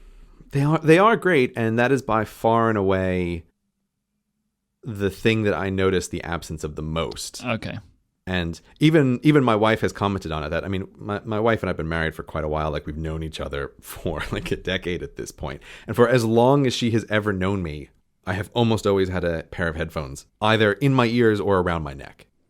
And she has commented, like, it's weird to see you come home from work and you don't enter with the headphones on and then like take them off to talk to me, or just being around the house and having the headphones on. So it's definitely different to not have that. And that has been one of the most noticeable differences. And it is a little weird. Like, we saw each other in London the other day, and this was more towards the start of this project, but I had actually left the house without any headphones at all. I had just totally forgotten to grab them, because I'm not used to grabbing my headphones to be able to listen to music, because I was so used to just, there's always headphones around my neck. Why do I need to grab them? And so I found myself out in London for the whole day. It's like, I have no headphones. I don't know if I have been anywhere in the past 20 years without headphones at hand. It was just a very, very strange day and a strange experience. I remember being horrified at this notion. Yeah. I can't imagine. It's the same, right? Maybe, yeah, for maybe the last 10 years, like, I go everywhere with earphones or headphones. Like, if I went out for the day and forgot them, I would go buy some. Yeah, I can be pretty sure that were I not doing this project, and had I discovered myself in central London without headphones, I would have just bought a cheap pair of headphones for the day. Yeah, I almost certainly would have done that. On the whole, it seems like everything's going really well, which there's just a part of me that just refuses to believe that. Like, there must be things that are hurting. What do you mean by things that are hurting, though? This whole process, it sounds like it's perfect and that everything's going really well. Like, there must be some parts of your working life or just your life in general that are just more difficult in a way that is frustrating, surely. I mean, when you say everything is going fine, I do sort of agree with that, in the sense that there haven't been major problems. But like I said before, it's not like, I feel like all of my feeling of overwhelm has just been completely lifted. I feel kind of remarkably the same as I did a week ago. And that's why I'm also feeling that I might want to extend this for longer. But it may very well be that the next time we record with each other in 2 weeks, I'm going to be tearing at the walls, right, with my bare hands, thinking, oh man, like, I've just been isolated too long. Like, I got to get the hell out of here. So future me may be looking back at current me and thinking, he wanted to more than double this. Like, is he a crazy person? No, we're not doing this until the end of the year. Like, no way. That's not going to happen. Well, that was one of the reasons that I wanted to talk about this today in such a setting up kind of way. Mm-hmm. Because, I mean, with the way that you're thinking now, we could be talking about this for the next 4 episodes. How you doing, Gray? Still good. Who are you again? Yeah, it's going to be more and more like a phone call with a hermit. That's what it's going to be like. If you do this for two months, I'm like, how do you come back from this? I don't know. We'll have to find out in the future. Oh, by the way, I have bought that cabin in the woods. Just so you know. Yeah, you never know. I might go. What was the guy who like pulled back from the internet for a little while and then really did just like completely leave the internet? He wrote an article about it, I don't know, months and months ago. You know who I'm talking about. I do. He was at the Verge. Yeah, he was like, I'm going to try not going on the internet for a little while. And then 6 months later, he literally did write an article saying something like, I've completely left the internet. Now I'm going to go live in the woods. Paul Miller, he didn't use the internet for a year and then quit his job at the Verge when he came back. And I don't really know what he does now. Yeah. but it's nothing internet based. A year is not something I'm ready to pre-commit to. That's too much. Well, it keeps going up a month at a time. Yeah, maybe. The reason why I was okay talking with this on the show is that this is a very difficult thing to try to talk about some of the internal stuff in your own work and in your own mind. And it's doubly difficult when you work publicly on the internet, right? In a stage where everyone can see. But I'm hoping the reason why I'm okay talking about it though is I think it is valuable to hear someone identifying a problem and attempting to fix it. Right? The details might not apply exactly to somebody else, but I really think that this is like an important life skill for people to have, is to recognize that you are the solutionator for your own problems. Right? That if you recognize that there's something that is going wrong, you need to be the one who figures out the way to fix it. And it might not be obvious the way to do it. You might try stuff that is totally wrong. And like I said during that conversation just a few episodes ago, I tried the totally wrong way to fix a problem that I was sort of aware of, which was by adding email onto my phone, which is the exact opposite of the thing that I think I should be doing. But I think it's just useful to hear someone talking out loud about ways that they are attempting to fix a problem, because that's how you make your life better. There's no other way to make your life better. Today's episode is also brought to you by Fracture, the company that will take your favorite images and print them directly onto glass for you to proudly display or give as gifts. The team over at Fracture really wanted me to say a huge thank you to all of you who've been giving Fracture a chance to print your favorite photos. They do these all by hand in their factory in Gainesville, Florida. They check them all. You just upload your photo to fractureme.com and they will print your favorite image onto a piece of glass with a lovely piece of foam on the back, so you can very easily hang it at home or even just display it on your desk. Now, last time Gray mentioned the idea of printing your favorite video game levels or achievements and stuff like that and putting those on the wall. So I was having a think, like, what's something else that you could maybe display that you really love at home? And I thought, what about movie posters? So you could maybe take your favorite movie posters or something like that, and you could upload them to Fracture, and you'd be able to get them printed and displayed at home. How great would that look to have maybe in your movie room all these great images of your favorite movies or your favorite DVD covers all printed out and displayed at home? I love the thought of that, and Fractures look so awesome. When you get them printed, you're just going to love them, and they're really great to give as gifts. And with the holidays coming up, Fracture really wanted me to mention that if you're considering giving a Fracture as a gift this holiday, you should start making plans now as their queue gets really filled up with these fantastic holiday orders, because they do make great gifts. So it's time to rescue those photos that are hidden away on your devices and pick a few to have on show. Head over to fractureme.com to learn more and get started, and you can use the code Cortex. This will get you 15% off your first order and show your support for this show. Thank you so much to Fracture for supporting Relay FM, and if you do get Fractures printed, send them in, especially if they're of your video games or your movie posters, because we'd love to see that you're doing that. Thank you so much to Fracture for their support of this show. Let's talk about something fun, Mike. Yes, fun about that. We both spent an obscene amount of money in the last couple of days on just really big screens. Are they just really big screens? I don't know, Mike. Well, right now it's just a really big screen because I haven't got any of the other stuff. Yeah, so we have both purchased iPad Pros, and we went out on the first day they were available for sale to purchase them. Now, I just want to be really clear about something, listener. We convinced ourselves that the reason we were doing this was for you. Because, of course, the thing that everybody would want to know is our first impressions of the iPad Pro. So this was like a little fairy tale that Mike and I were telling ourselves on launch day was, we can't not go out and see if there are iPad Pros to check out. We can't not go and see.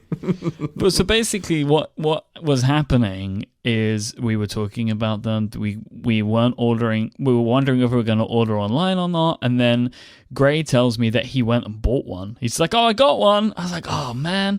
And then I'm like, I've got loads of work to do today. And then Gray is just two devils on either shoulder saying to me, like, but what more important work could there be?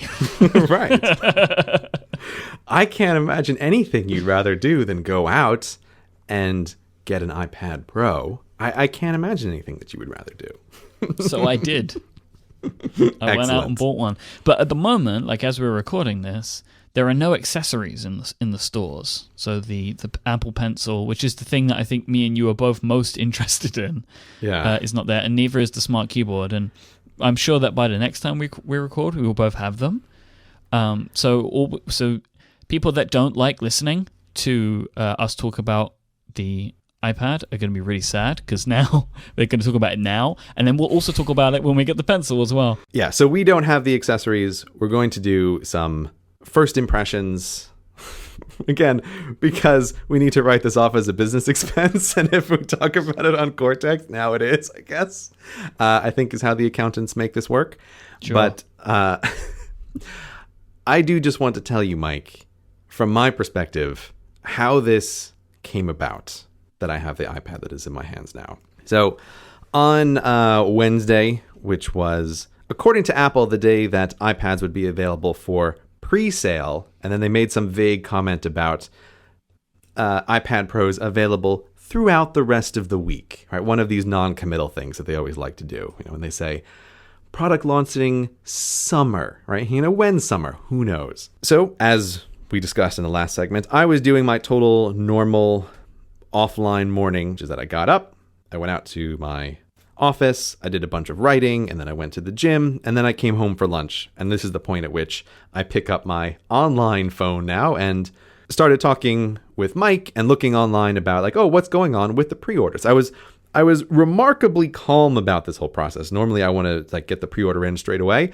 What I ended up deciding was I wanted to just take a chance and go into central London and see if they happen to have at an Apple store just a demo unit to try. I just want to see the iPad Pro in person to get a sense of it, because just like with so many of these products, you can look at every video of someone holding the object and every video of someone trying something out, but you don't have a good sense of it until you actually get your hands on it.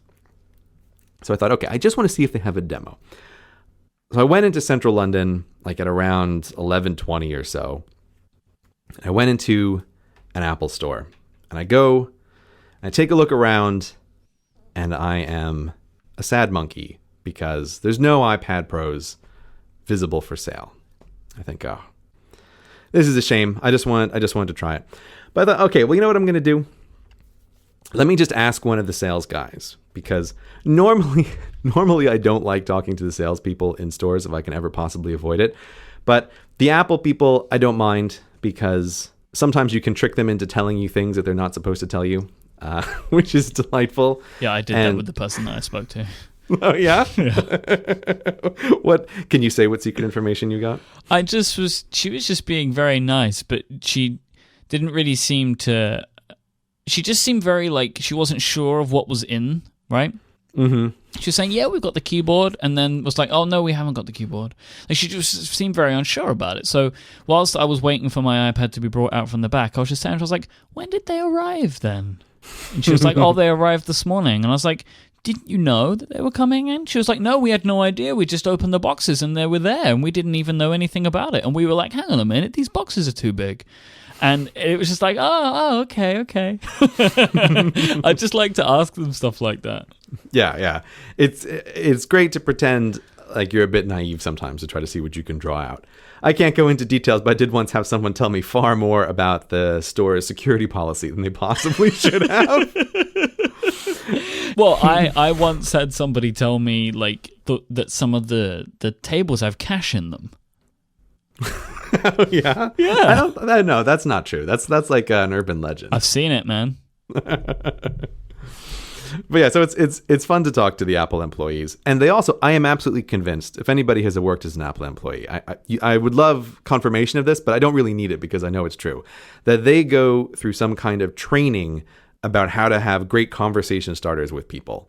Because anytime I buy something in any Apple store, they always have like right on hand some conversation starter to do while you're trying to do the whole like waiting for the credit card transaction to go through. Like I know there's a 3-ring binder somewhere that lists all of these things and that they make them memorize a bunch to just start off. But so anyway, this is the perhaps only store in the world which I will walk up to one of the salespeople without any hesitation to ask some things.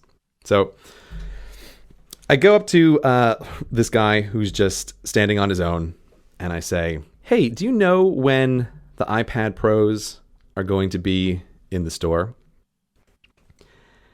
And he looks at me, and he says, they're in the store right now.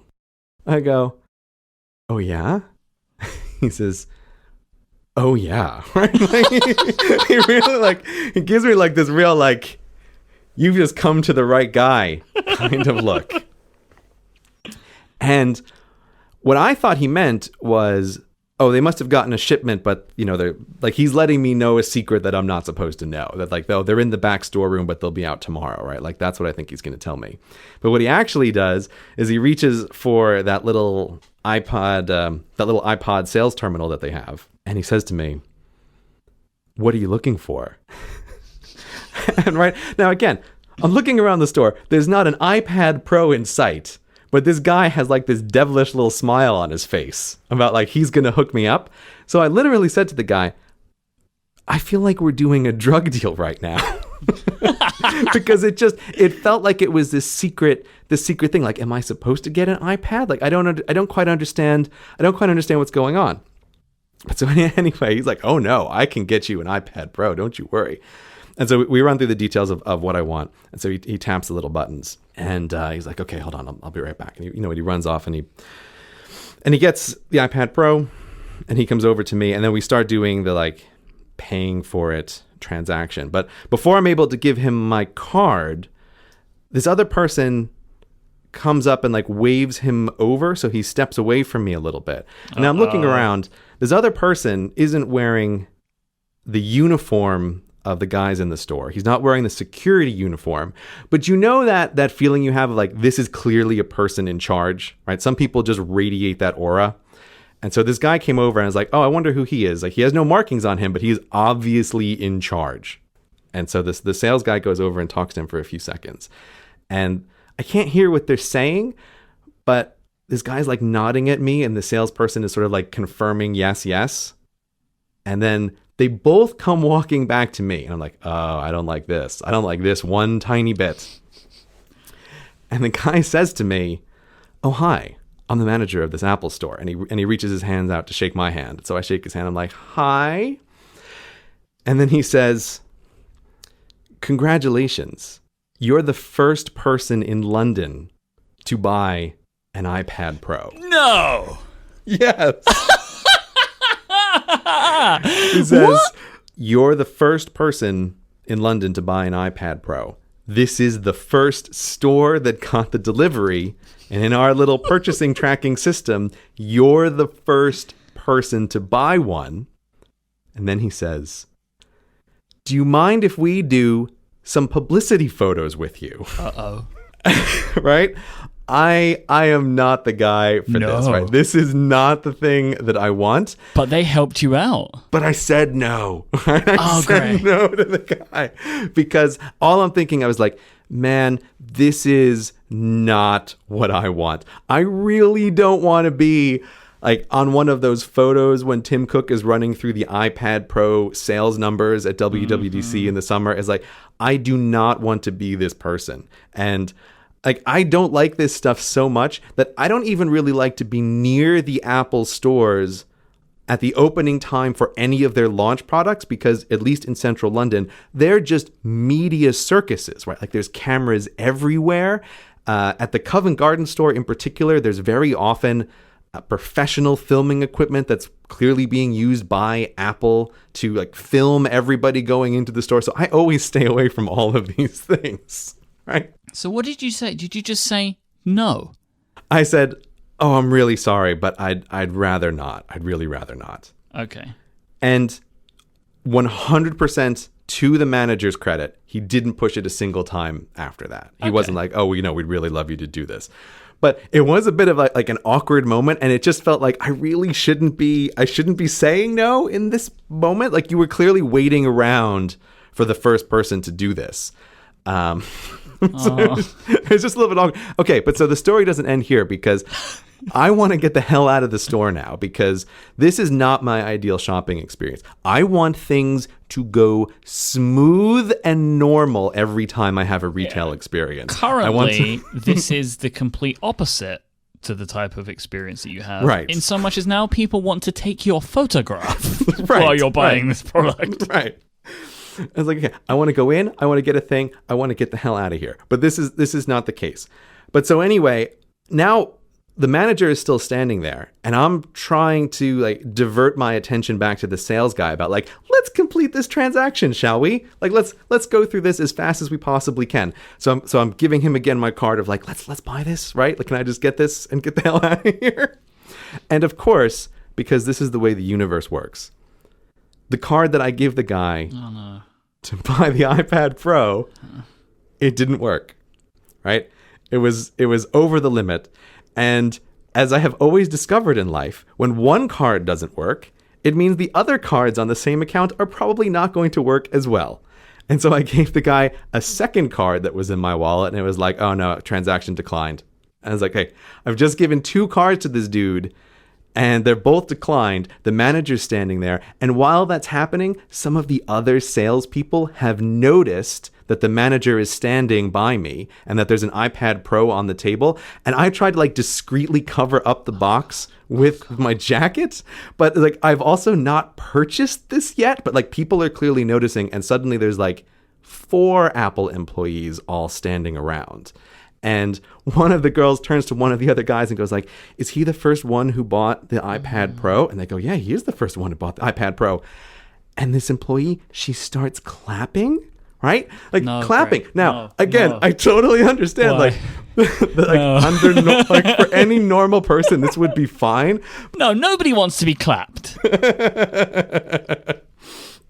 So this girl's clapping, which then is obviously drawing the attention of other people in the store. And now I'm standing there as the guy, 2 credit cards haven't worked. And I'm like, I just want to exit this situation as fast as I can. So fortunately, the third and final card that I have in my wallet, it works. The transaction goes through. Okay, great. I can't wait to get out of here. The sales guy again, very nice. Like, we were doing a little bit of talking about like, what am I going to use it for? Because they have their great little conversation starters. But my focus is on like, complete this. Let's go. So I'm ready to go. I pick up the iPad Pro box, which is huge. And this is the moment where I discover it does not fit in the backpack that I brought with me. Yep. It doesn't fit. And so I then had to stand there with these Apple Store employees who were all looking at me like wanting to talk about the first Pro. The manager who I had somewhat maybe rudely rejected the press photos with, and like the girl who was clapping while the main sales guy ran off to get a bag. And then I was just sort of standing there like, oh God, this is the most uncomfortable shopping experience I have ever had in my entire life. The guy finally comes back with the bag. I could not put the iPad Pro in that bag fast enough to then just scuttle out of the store. I was like, could not get out of there any faster. Oh. And when I was finally out and back in the street, it was like, oh, thank God. What a relief. What a relief. That is horrific. That whole thing is horrific. When you told me you had a funny story, I thought it was going to be like, oh, this person told me something stupid. Mm-hmm. That's not really a funny story. That's like it's like a sitcom, or like, it's like that was written. It's like somebody knew who you, like what I imagine actually happened was the manager calls the guy over, is like, that's CGP Grey over there, right? Like, you saw his card. And then the guy's like, yeah, he's like, great, I know how we're going to do this. I've had it in for this guy for a long time. Right, yeah. And he's getting the girl to clap. Yeah, it's all staged. That was the only thing that would make sense. The guy's pressing a cancellation button on your card every time you put it in. Yeah. I mean, the thing that I kept thinking throughout that whole interaction was, why me, right? Why did this have to happen to me? I'm strolling in. It's halfway through the day already. I should not be, just by dumb luck, the first guy that's registering in their system to be like, everything I have done is to avoid this. Like, I would never go into a store right when it opens on product launch day. Like, it's not going to happen. But even when I'm just trying to be super casual about it, like this thing occurs. So anyway, that's how I got my iPad Pro. I almost now don't even care what you think about it. But what do you think about it? Why don't you tell me what you think about your iPad Pro? I've been talking too much. My thoughts are like really complex, and I haven't fully formed an opinion yet. Again, reminder for people, these are first impressions, so we may very well change our thoughts later on. It's really big. Mm-hmm. Like, it's obscenely big. Like, it's crazy. When I first opened it, I had that box there, and mentally in my mind, I was thinking, God, this box is huge. But I was thinking, okay, well, obviously, though, the iPad Pro inside must be smaller because that's how packages work. But then I forgot, no, of course, this is Apple, who makes boxes exactly the size of the thing. Mm-hmm. And when I opened the lid, I literally said out loud, holy shit, this thing is big. My brain could not contain the thought just in its head. It was like, this needs to be vocalized. It's just way, way bigger than you think it is from any of the videos that you've seen of it. And it also feels way bigger in portrait. Yeah. Which is, obviously, it's bigger in every dimension, right? Equally.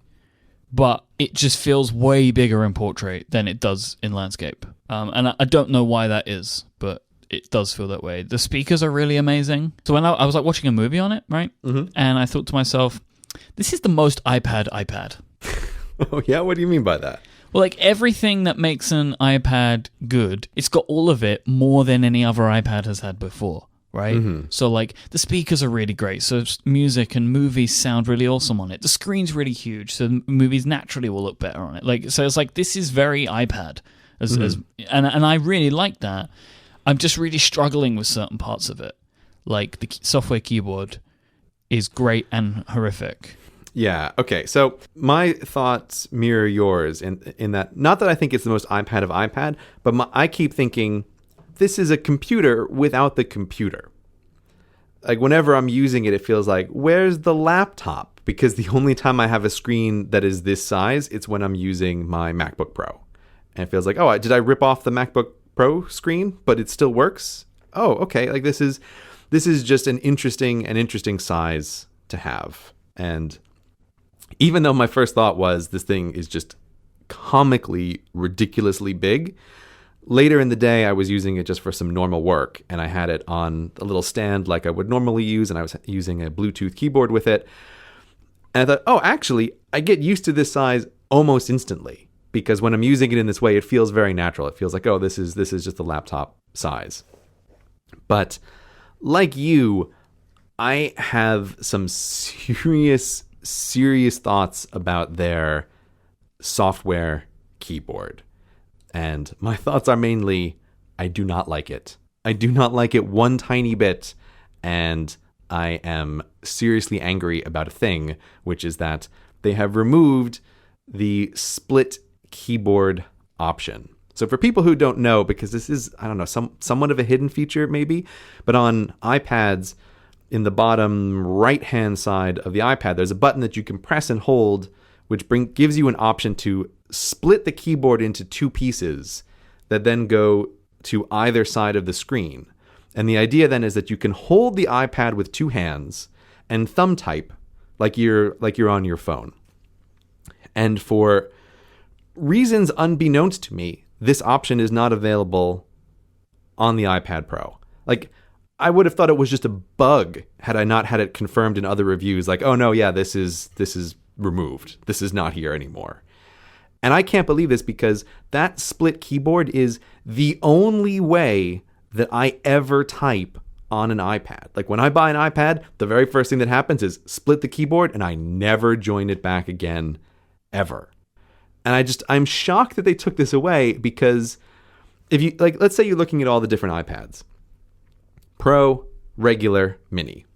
And you were to ask someone, which of these screens least needs a keyboard that splits so that you can type with your thumbs?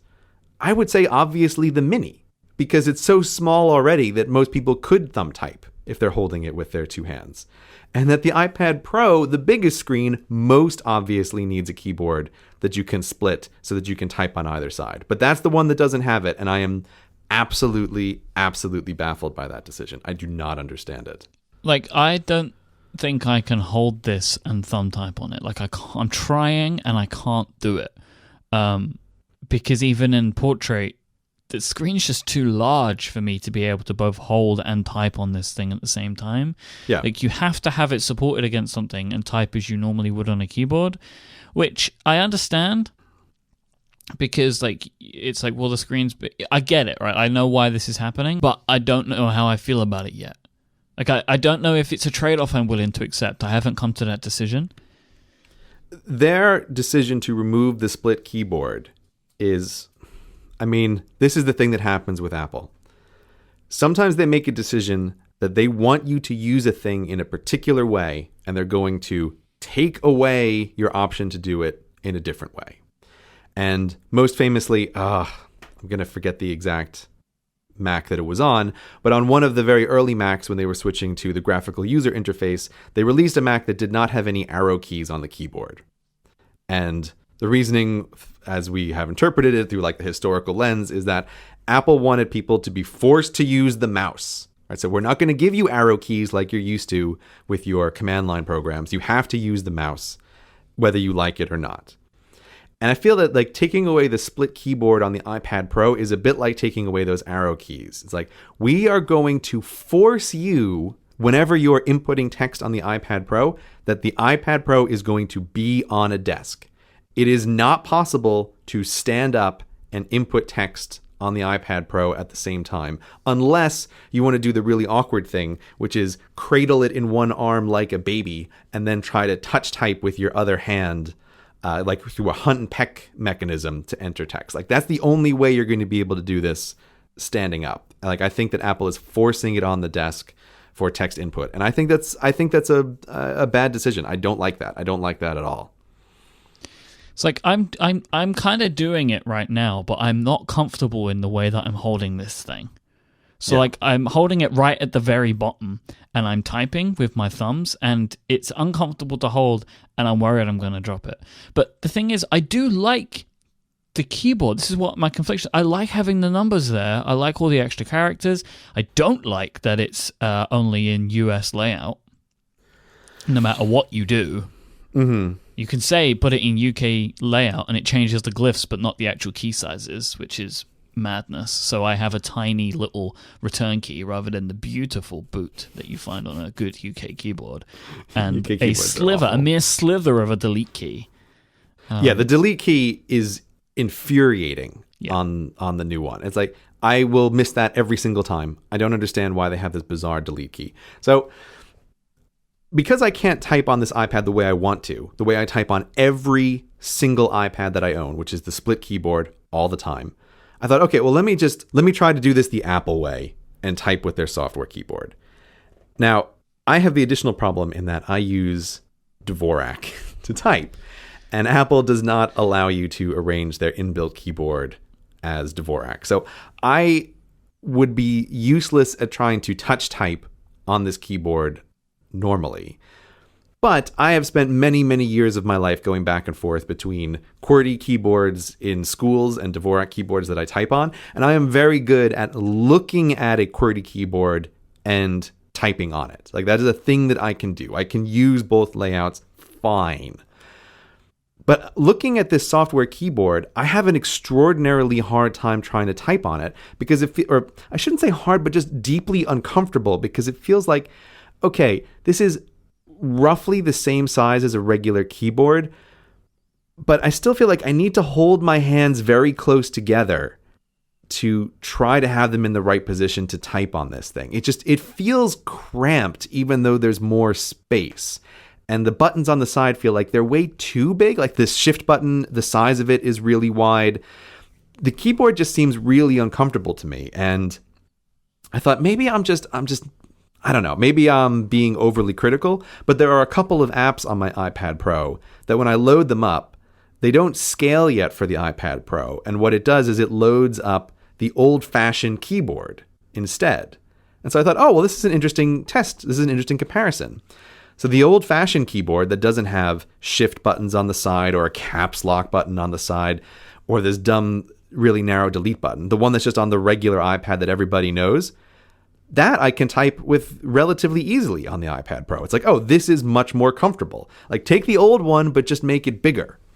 So I don't know. I feel like this new software keyboard, they're trying to force people into using it, and they're also trying to pretend like, look at us with our full keyboard, just like on a real computer. But the experience of using it is, for me, I would say, totally unusable.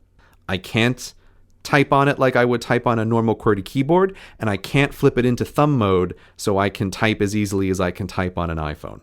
It's useless to me as an input device.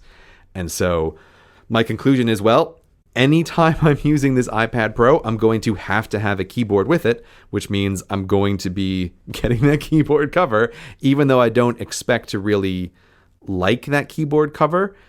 I can see that I will never want to be somewhere with the iPad Pro without the option of at least using a physical keyboard if something comes up where I actually want to type a bunch. Whereas on any of my iPads now, if I want to type on it a bunch, I can do so perfectly adequately with my thumbs, but not an option here. But that doesn't necessarily mean that's a bad thing, right? Because this is the thing that we don't actually know yet. Like, because there are still loads of things that I love about the iPad in general that aren't text entry. Yeah. Like the fact that I would have to use a keyboard of this, I'm not saying that is necessarily a bad thing yet. Do you know what I mean? Like, it's like, this could actually still be really awesome, but it just replaces my laptop for like 90% of the things that I use my laptop for. Yeah, well, this is what I mean by it's Apple forcing you in a particular direction, like with the Sure. arrow keys, right? They want you to use that built-in keyboard. I think it's pretty obvious that they want you to use that. The keyboard cover is what I mean. Like, they want you to use that. It's a bit weird that they've launched the iPad Pro without anybody being able to buy it. Like, it's a very strange decision. Like, why not wait a couple days and sell them together? But okay, whatever. You wanted to do it this way for some reason. And so I may end up being in a situation where I'm fine using the keyboard cover, or I might just, like I do with my iPads now, just say like, I always have a Bluetooth keyboard with me anyway that I use, and so it's not a big deal. But it just seems irritating to me that to remove the split keyboard, like they had to go out of their way to remove this and to remove it only on the iPad Pro, and that's the thing that bugs me about it. And the other thing is that, like, there have been a bunch of people complaining about the software keyboard, and I feel like with this bigger iPad, it's just another indication to me, like, Apple, please sort out whatever the problem is with making third-party keyboards reliable. If you want people to have something where it's like the space of a full keyboard and take full advantage of it, like, there's a lot of amazing things that you could do here, but it's very hard to use those third-party keyboards without them constantly flaking, which my impression of it from talking to developers is largely Apple's APIs.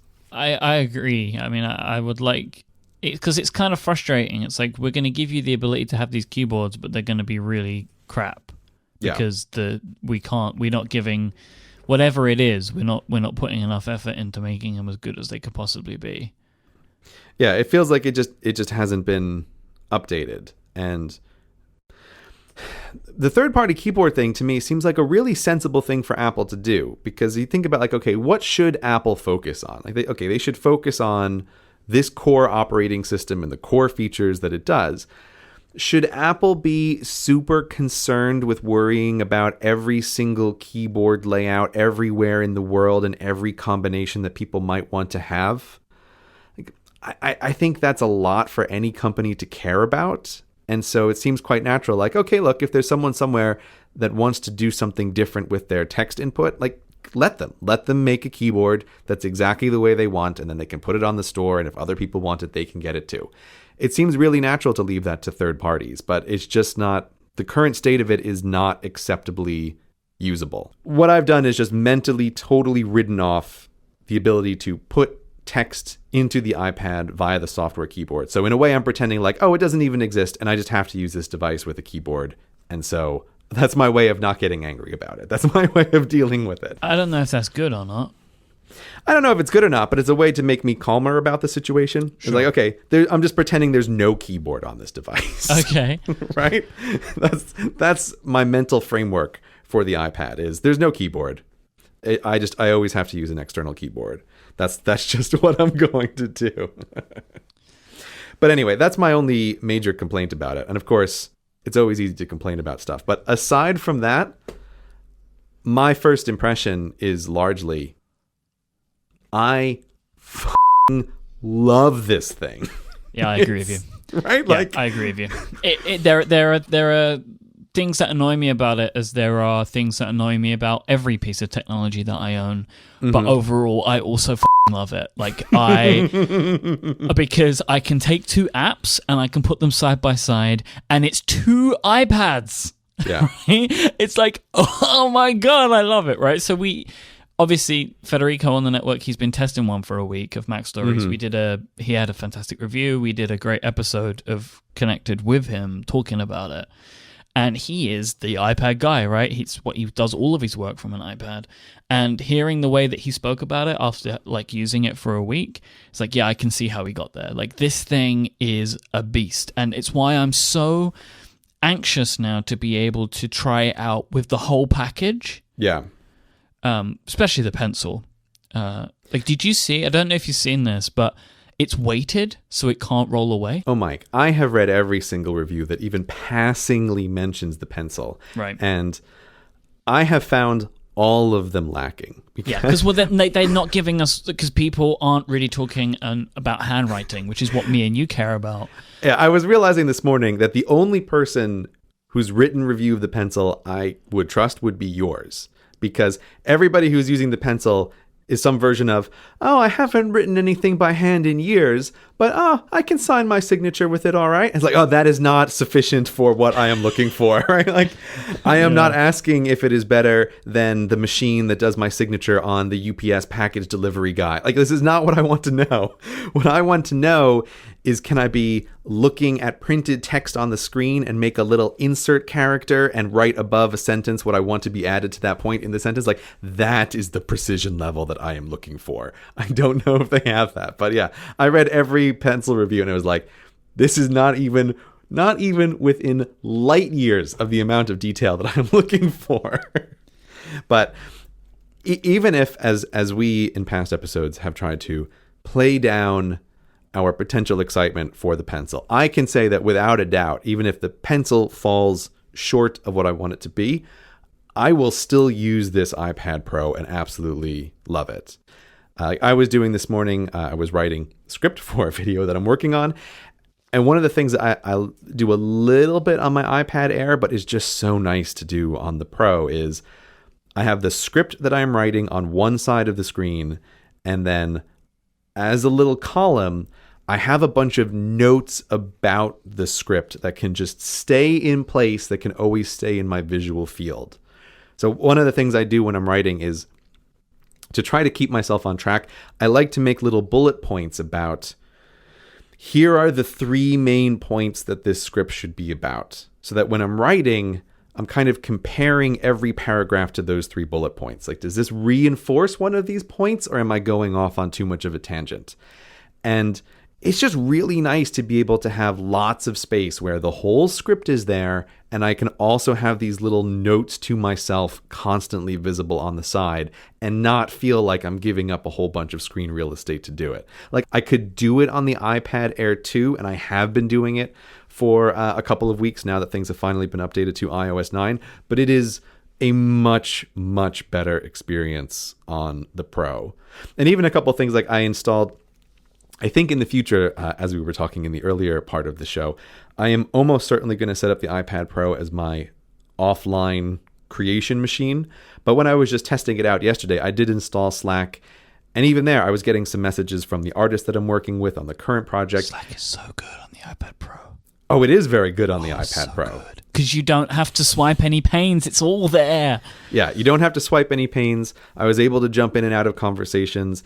The sketches and the storyboards that I was being sent, it's like, oh, this is great. I can look at it on this nice big screen. Like I have this huge space to work on. So I personally probably won't use it for that in general, but I thought, man, this is just really nice to be able to do this. I ended up reading a bunch of a book on the iPad Pro as well. I was like, this is enormous to have these 2 gigantic columns of text. I really like not having to flip the page as much. Everything is great. So I know that we were poo-pooing the software keyboard in the beginning, and like it is frustrating, but with everything in life, there are trade-offs. And if there's an iPad that from my perspective has no functional software keyboard, it's like, whatever, it's still amazing. Maybe the pen doesn't work at all. Okay, fine. I'm still absolutely loving this iPad Pro. So I am quite the happy man here. Currently, the way that I feel about my iPad Pro is like it's a member of my family, which is there are things about it that drive me crazy, but I just can't help but love it anyway.